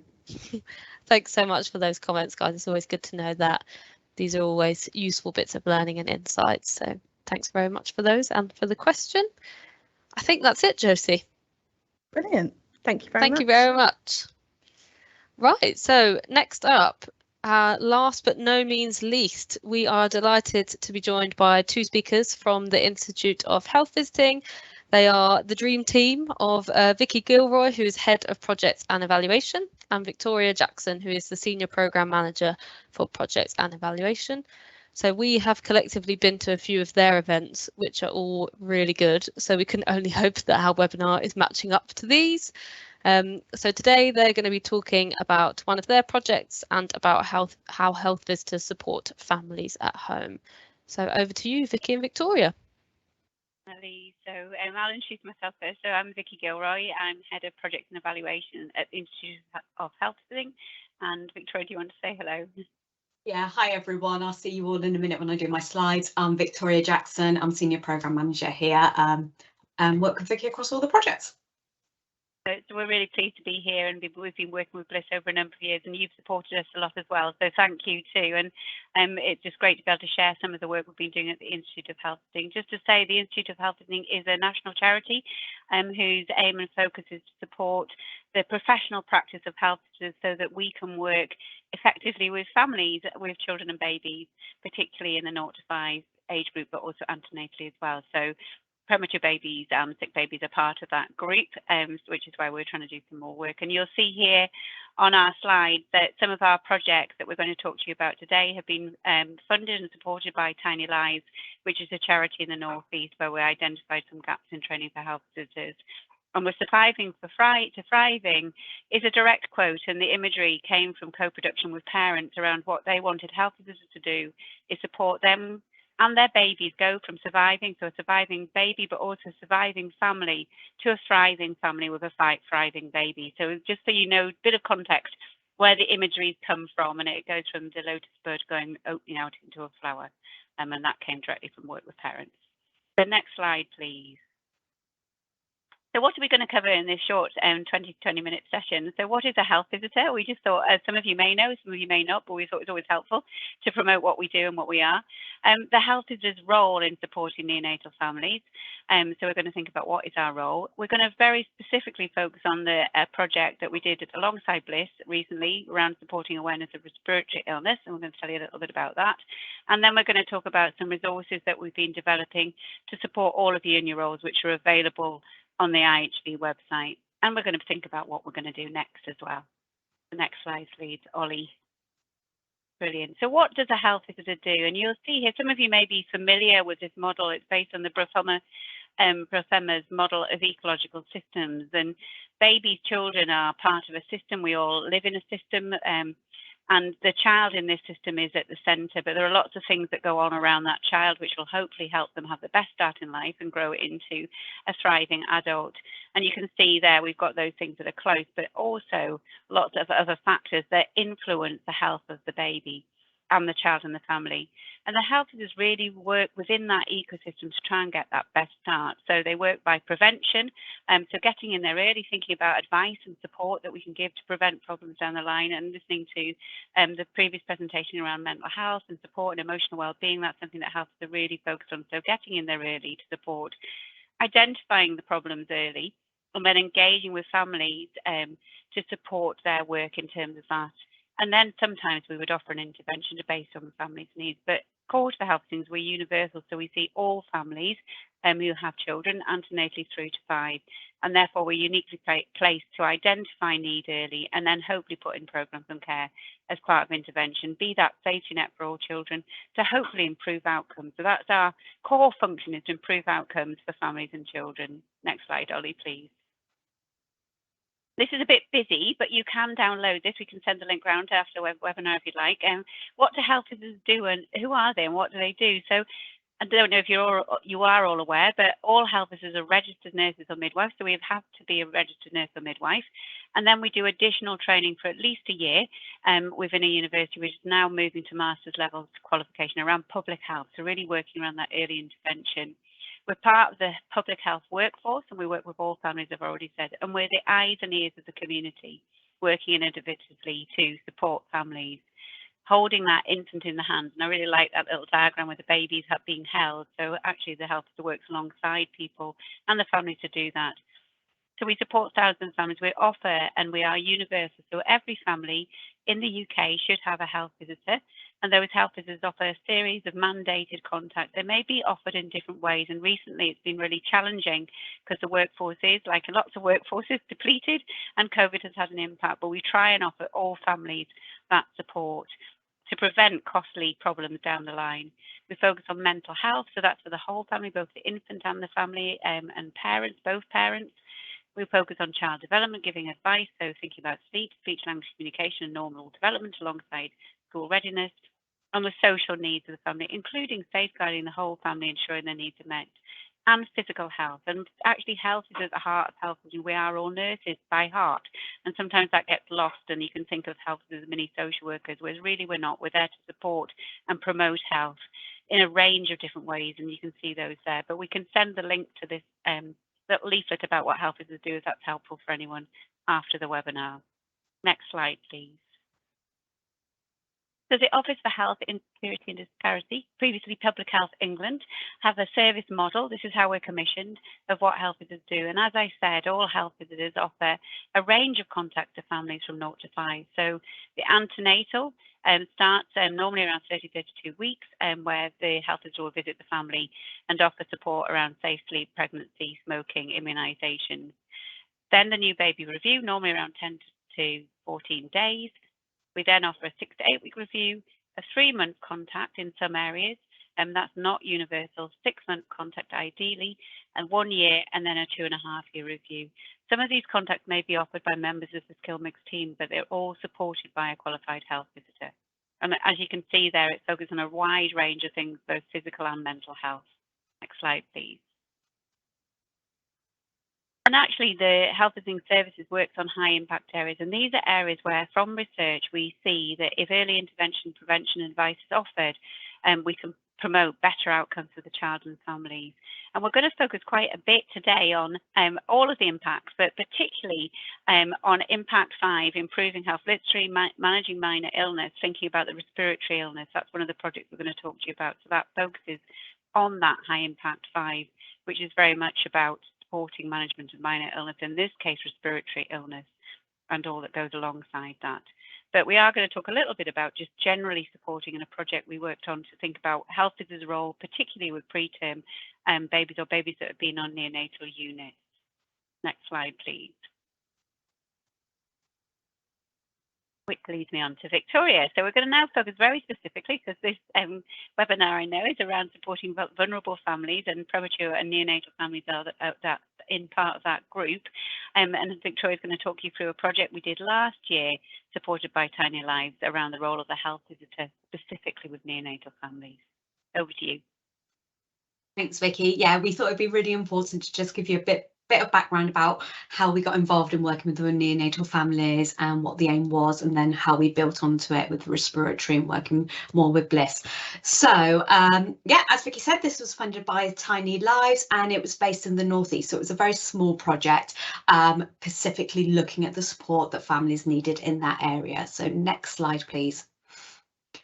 As with all our projects, we followed a specific pathway. We got the funding in, and then we scoped the need. We thought it'd be we really wanted to hear what the parents thought. So like we've heard in some of the other presentations this afternoon, it's really important to do that co-production and actually find out what the families need and what they wanted. And we were really fortunate that we got engagement with just over 130 parents in the Northeast who were able to tell us about their experiences on the neonatal unit and then the transition home. And then vice versa, we got insights from the health visitors as well, and there was 77 from the health visitors. So that was a good response in that area, because there's no point knowing what families want if we don't know what the service can offer and what the knowledge and the skills are within the service. Then from those two groups, we created focus groups and co-production groups. We created resources and training, and there was a very obvious need that the health visitors need to be upskilled with some of the specific needs that those families needed, and the specific needs they need when they go home. We then developed a training program and some e-learning. So we had the first training session, we gave a lot of background, we had parents speaking and sharing their stories. The ambassadors, which we call them, then went away and completed a bespoke e-learning, which is available on the e-learning for healthcare, which we created, and it looks at the needs of the families, the outcomes, and why babies might be on the neonatal unit, and then tailored the information they needed for each of those mandated contacts, so the health visitors could really think about what the problems may be at each area, what information parents would need. And there was a test your knowledge section at the end, which if you got 80%, you pass and get a certificate. Once they got that background information, we then brought them back for a second day, and we then looked more bespokely at what health visitors can do, so the actual doing. We then evaluated it, just got really good feedback and made a lot of tweaks to it. So it's now a one-day training event, and we did a national launch with resources, and we now do commissioning training to get ambassadors to really champion the role of the health visitor and what the needs are of the parents in those areas. Next slide, please. So what did they say? So the parents, it was really simple things that parents said they wanted to health visitors to know, and the support they wanted. They wanted health visitors to know their baby was on the unit and why the baby was on the unit. And we all know how awful some of these stories are, and therefore poor parents being rung up out of the blue and going, oh, let's do your primary birth visit, and not know that something traumatic has happened. That's actually really difficult for a health visitor as well, if you're just suddenly thrown into that environment. And they wanted good communication between professionals, so everybody was kept up to date and knew what was doing. There were some really positive things which came through about the health visitors as well, though, and what they liked. They really valued seeing and talking to their health visitor while they were on the neonatal unit. They liked being able to choose the frequency of the contact, and how the contact took place. So whether that was weekly phone calls, monthly visits, or even if it was just actually leave me alone until I get home, I've got too much going on. But they liked being involved and being able to choose that.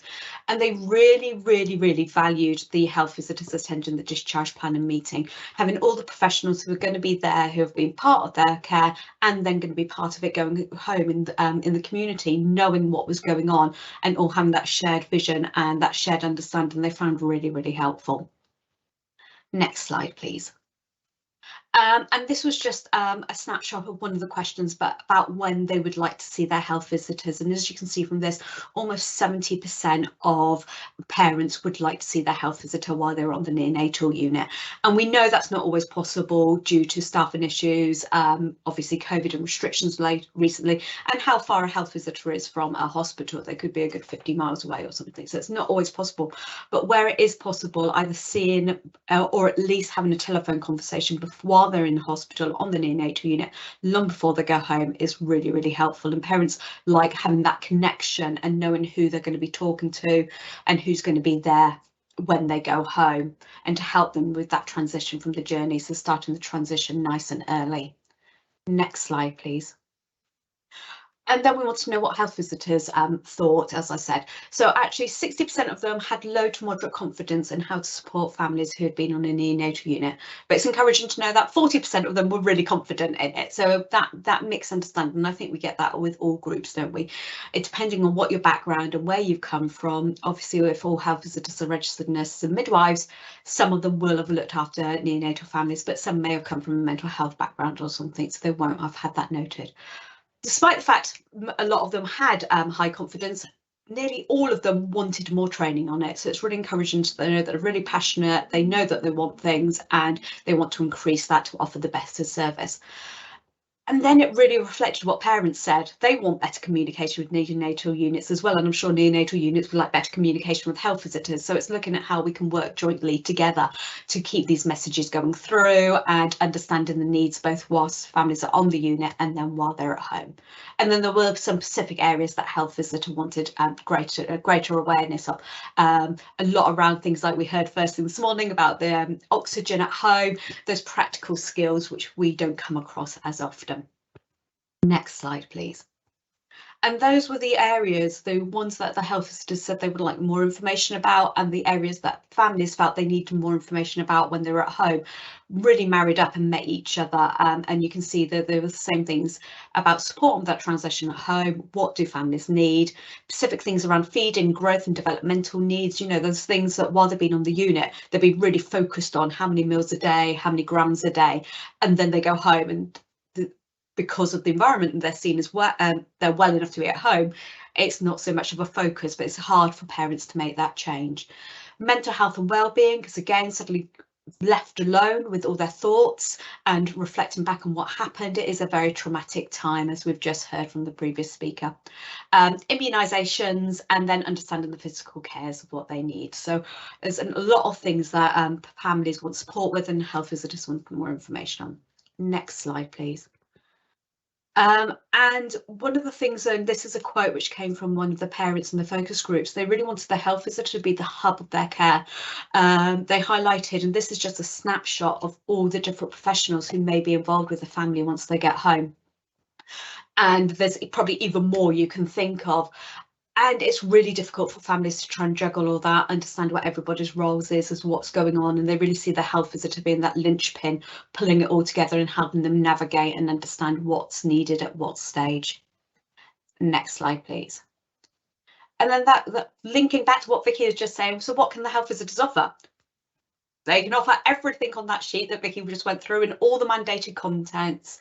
But they've, you know, they can do the listening visits around the mental health supports, signpost to further mental health support services. Be that signpost and support for the wider family and the siblings who are at home who can't understand why mum's no longer at home, why she's away all the time. And these are things that they can all offer while on the unit. So, well, those on the neonatal unit, you're very focused on the baby, as you should be, and the physical health and just getting from day to day. That emotional health of the wider need of the family and thinking of those more health promotion things which may be needed to implement at home. The health visitors can be really supportive on that. And one of the main roles is just being the advocate for the family in these difficult situations. We hear of parents who say they lose their voice and lose their identity when they're in units or got a lot of interventions going on, and the health visitor can help shape and share that voice. So next slide, please. And I'm going to bounce back to Vicky now, who will explain how we move this forward. Oh, you're on mute, Vicky. Mute myself. There I am. I'm unmuted now. The rookie error. We always do it still, don't we? Yeah. So in terms of building on that work, we were then successful in gaining funding from the Health and Wellbeing Fund to focus on respiratory illness and how can we support health visitors provide advice and guidance to parents, particularly parents from diverse groups, and use information to support parents who have a child who may have a respiratory illness. And we know from the work with Bliss and yourselves that babies who've been on neonatal units are more vulnerable as well. So that was a particular focus. So we go to the next slide, please. What do we say we would do? So this was a national project, and it aims to support health visitors through their national reach a wider range of families, but particularly focusing on families where English is an additional language or they have learning difficulties. We're aware of a range of resources on a website called Healthier Together that supported advice and guidance for both professionals and parents on respiratory illness, but those resources weren't in accessible forms, they weren't translated, and that was something we really wanted to focus on. And also we weren't sure how confident health visitors were in supporting families with respiratory illness, often being the first people that a parent might ask. So the summary was we would provide a series of learning sessions for health visitors. That's what we aim to do, and we did that through webinars, and Bliss came to one of our webinars and shared their work as well, and developed resources so that practitioners could offer that timely advice to families. And we're now in the process of, obviously the project ran from October to now, disseminating those resources, and you can access them on our website if any of you are interested. Victoria will talk that through later. Next slide, please. So with the other project, we did some scoping. So we wanted to understand current what's out there already. We didn't want to duplicate the work. We wanted to see what resources were already there. And we set up an expert advisory group involving paediatricians and the Office for Health Insecurity and Disparities of Public Health England as was, and also health visitors and practitioners to really try and understand, well, what's already going on and build on that work. Like with the other project, that we wanted then to co-produce those resources alongside families, and particularly the resources that we've produced for families with a learning difficulty. We were able to work with some experts to actually think about how can we make those resources more accessible for people who maybe struggled with reading or understanding or interpreting information, so that they could be shared by their healthcare practitioner in a meaningful way. We then started delivering. So we started delivering right at the beginning, which part of that was around an educational program for health visitors to raise their awareness of respiratory illness. And to do that, we actually did surveys of health visitors first, and then tailored the sessions to meet needs that they felt they needed around training. And finally, we evaluated the project in terms of had it had the impact we wanted, and what are we going to do next. Next slide, please. So what did we actually create in the end? So we did 4 one-hour webinars with over 235 professionals attending, and they covered a range of topics. So they focused on what is respiratory illness, what is RSV and bronchiolitis, what is croup, and how would you manage that at home? How would you support parents to know when they should be worried, when they should get advice? And we've built a lot of our guidance in the Royal College of Paediatric and Child Health guidance on red, amber, green in terms of actually what are the red areas where you actually need to get help immediately, what's amber where you need to worry and maybe seek help but not urgently, and then how can you self-care at home? So our advice was built on that. Speakers from 6 project partners came to those 4 webinars, and all of their presentations are also on the IHV website, which Victoria will show you shortly. Sort of giving the guidance. So Bliss was one of those contact Bernardos, were some of the projects that were shared. We had consultant speakers across all 4 websites, and also the Office for Health, Insecurity and Disparity gave an update on the leadership role of health visitors. So what is our role in really being alongside families in that unique universal contact to ensure that advice is timely and in the right place? And professional and parent resources were then launched, which is the exciting bit, isn't it? When you get to home produce something, there's been lots of learning along the journey in terms of how to produce resources in different languages and get it right and meaningful. So we worked also with translators to make sure that the resources were not only just translated, but then the meaning of the translation was right to the person in their language, and that parents could understand it and make sense of that. Because often when we translate, sometimes what we found was translators use different words which could completely change the medical medical terminology, and therefore it was difficult for parents to understand. So that quality review is a really important learning point for us. Next slide, please. The resources, Victoria's going to talk through. We're going quickly here, aren't we? We're going to be. We are, yeah. Lots of time for questions. Yeah, fabulous. Right, yeah, thank you, Vicky. Yeah, so I'm just going to talk through the different resources we produce for each of the projects, giving you an idea of what's available, both for practitioners and for parents and families. So next slide, please. So the respiratory illness project, as Vicky said, we did lots of different things, with the main focus being on resources which were available for parents. So you can see there we've got an IHV parent tip. So those are resources we develop from the IHV. We worked with Healthier Together on those, which give a couple of sides of A4 of information on specific illnesses and or aspects of public health that parents would want more information about. You can see in the middle we've got the red, green, amber resources from Healthier Together, and as Vicky said, we made those easy read formats, so that's the ones with the little pictures on, and we worked with Pathway Associates who specialise in producing easy read and accessible resources for those with additional needs and learning difficulties, and they have focus groups, so it was actually those with lived experience were really able to help us shape the wording and the pictures on there, and we created specific pictures for those to make sure that they were understandable. And then the other ones are the ones which have been reproduced into different languages, and again those were as Vicky was saying, was translated by those who speak and read the language, and then we got peer reviewers who speak and read and understand the language to review them and check them, so we could get rid of any of those errors and tweaks that Vicky talked about. As Bliss was saying right at the beginning, it was really difficult to work out which languages to translate into, because there were so many and there's so many communities. So as the same with Bliss, we looked at the Office of National Statistics and we went with the top 5 most spoken languages in the UK. So that was Polish, Urdu, Gujarati, Bengali and Indian Punjabi. And then we will and then I know Healthier Together are thinking about how we can expand those out further. We then realised that not everybody can read or wants to read, so we've also produced the resources in video formats. So we've got a paediatrician who speaks each of the 6 languages, because English as well, who have recorded, and you can see we've got Dr. Ranj to do the English version. So that was brilliant and a bit of a coup for us. We were very happy to get hold of Dr. Ranj, and he agreed to do those. So all those resources are available both on the Healthier Together website and on our IHV website. And then we created an A to Z of, well, it's not quite an A to Z, but of useful resources for practitioners, which quality assured, and it links to all the different resources like Bliss have created, and Bernardo's and Asthma and Lung UK and various other people, along with the nice guidance and things, so professionals can just go to one area to get all the information they want.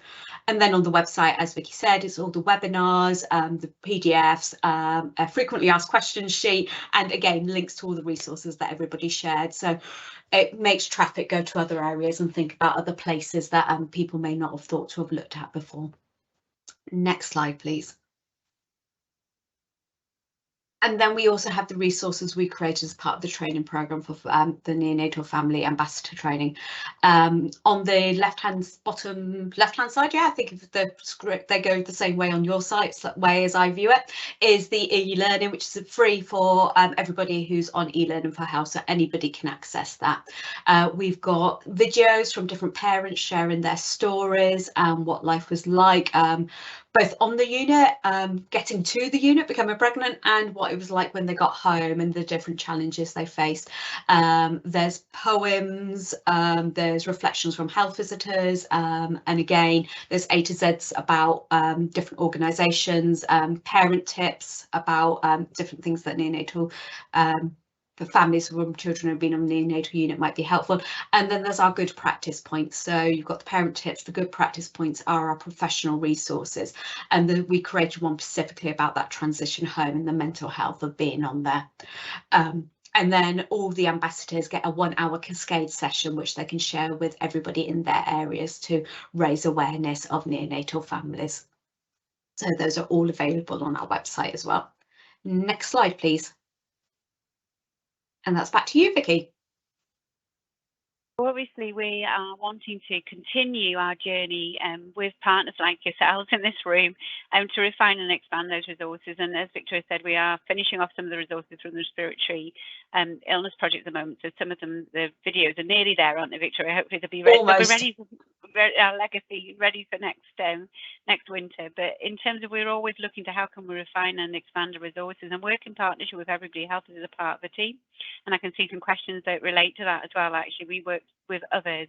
Nobody can make a difference on their own. So really wanting to keep on building that. We want to share our insights. So this has been a really great opportunity to be able to share our project with a wider audience than just health visitors, in terms of actually getting the message out about what we're doing, the work we're doing, and how we can all help support the families ultimately. And we do want to expand the training. So Victoria mentioned the ambassador training. We have now, since our initial project last year, trained 2 further cohorts of ambassadors. And those health visitor ambassadors come, as Victoria said, and have more detailed training, insights from parents. And then they're expected to go back into their local organisations, link up with their neonatal units, and also provide an awareness session to their colleagues to sort of really help people understand the journey of these families and how they can get alongside.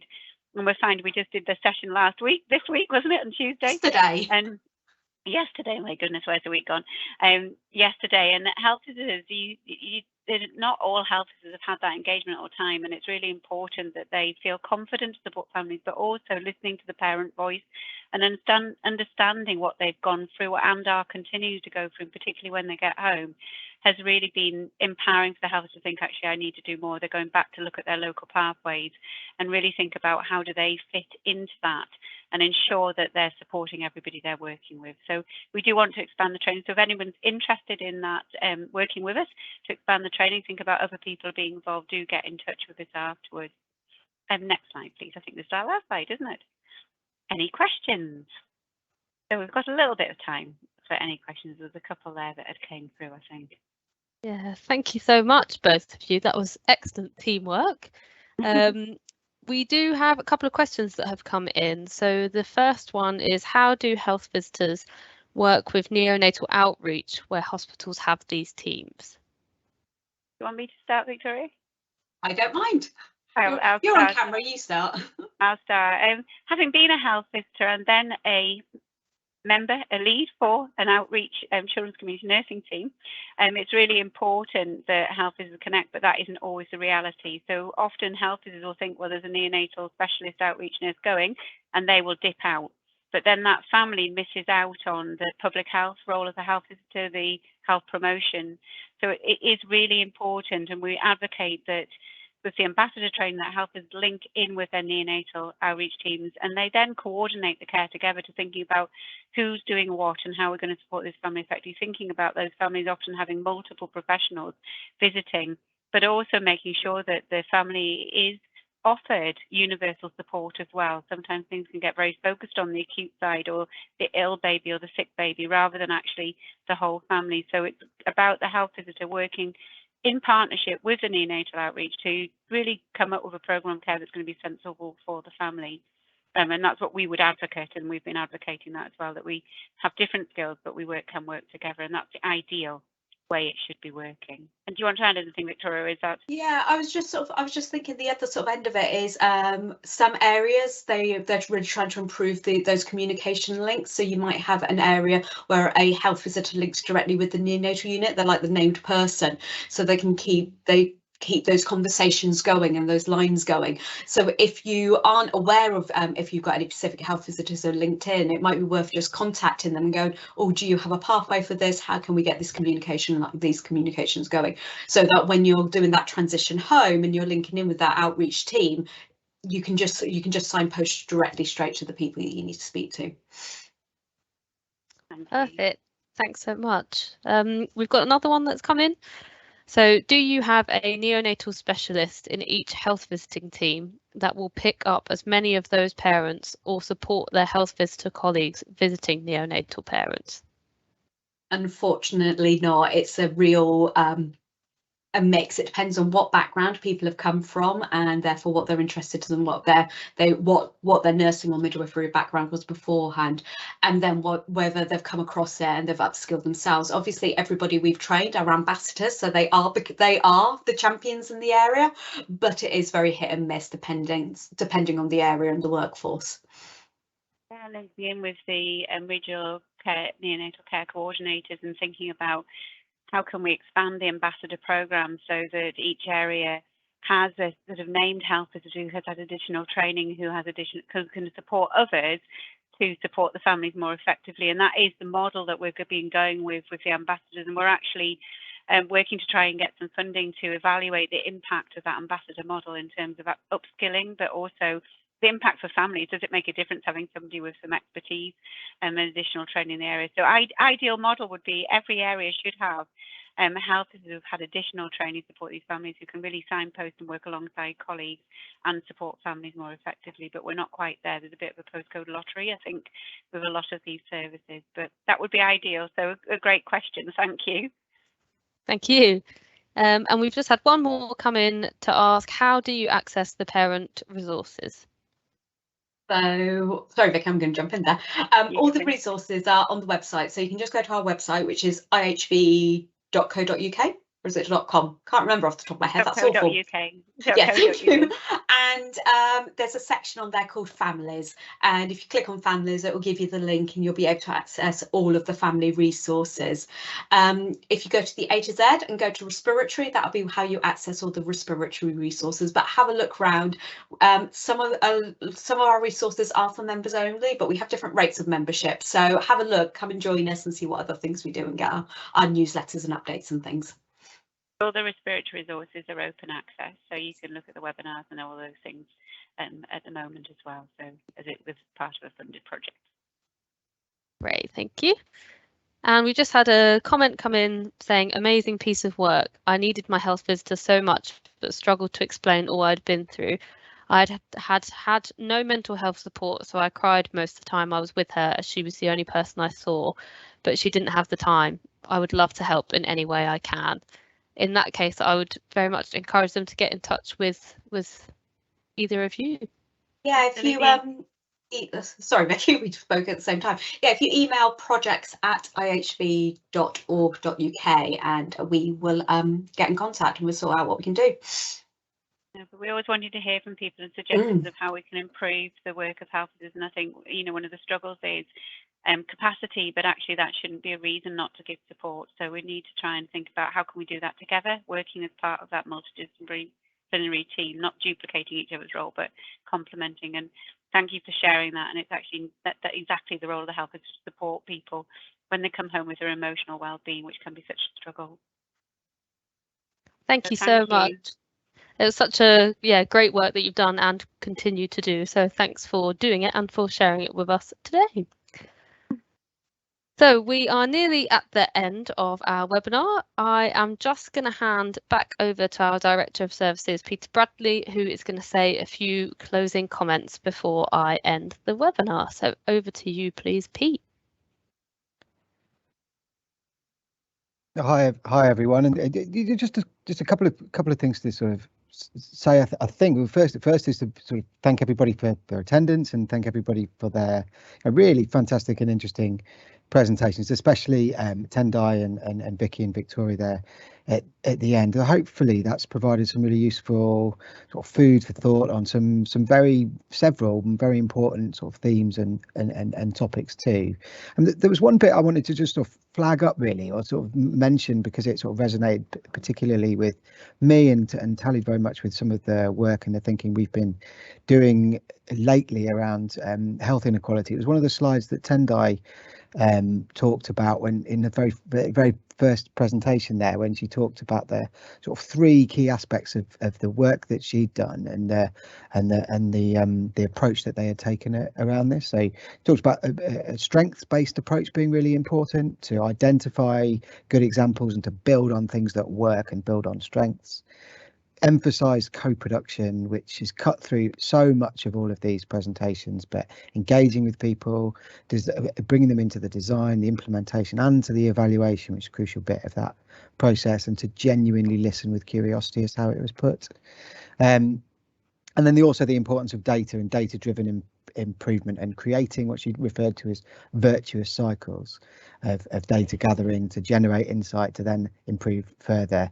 Those three things I think are a really good foundation, a really good framework to go into this challenge around health inequality that we all face, and cut right through all of the presentations. So the Vicky and Victoria's sort of work on learning on what works and building on that and working in collaboration. Martha's adaptations to all the support that we provide, a participatory approach of the young person's research that's been done, and that very thoughtful listening work, exemplified by Devon and Exeter there in the unit. So yeah, some really good examples along that theme, I think. Thanks very much for your comments. So really happy for you. Lots of them have been very, very positive. We're very, very happy for you to share our videos, to signpost to our website and to our services, and always happy to talk about the Baby Charter and to share our knowledge and our expertise and the insights and the good progress that others units and other healthcare professionals are making. And then finally, just to say very quickly again that we want to do more sessions like this. We really want people to be involved in this, in helping us to put them together, to volunteer, to speak and to present something that they're particularly proud of or want to share with others doing similar work. So please complete your feedback forms. Please tell us more about your experience, and please make contact. The best email address is hcp@bliss.org.uk. And that's for anything that you want to ask, any feedback that you might have, or any suggestions you've got for what we might cover in future sessions. So please do that. And thanks. That's everything from me. I think it's back to Holly just to say a final bit. Thanks, Pete. Yes, of course, got to wrap up the webinar with a final bit of housekeeping. But just to say thanks so much for everyone who attended today. We know that majority of the healthcare professionals we work with have extremely busy schedules, so it means a lot that you've taken time out of them to come and be with us today. We also want to thank AstraZeneca for enabling this webinar to happen, and to RCPCH for their support with our CPD accreditation for this webinar. So remember, as Pete said, do fill out your feedback forms that you'll receive via email from us in order to get your CPD certificate, and there'll be space on that feedback form to make suggestions for any further topics that we can cover in webinars or study days, as we hope to deliver a lot more of these in the future. There'll be a link in that email also to this recording, which will go out to everyone who registered. So if you have colleagues that couldn't make it today, or if you want to circulate it with your team, then please do feel free to do so. We also have to say thank you to all of our speakers. So Pete, Tendai, Martha, Josie, Vicky and Victoria for sharing so much knowledge and wisdom and good practice. and also have to say thank you to the best behind the scenes team of Ollie, Amaka and Karis. Thanks for understanding tech much better than I can. So thanks so much everyone for joining us, and we hope to see you all at the next event.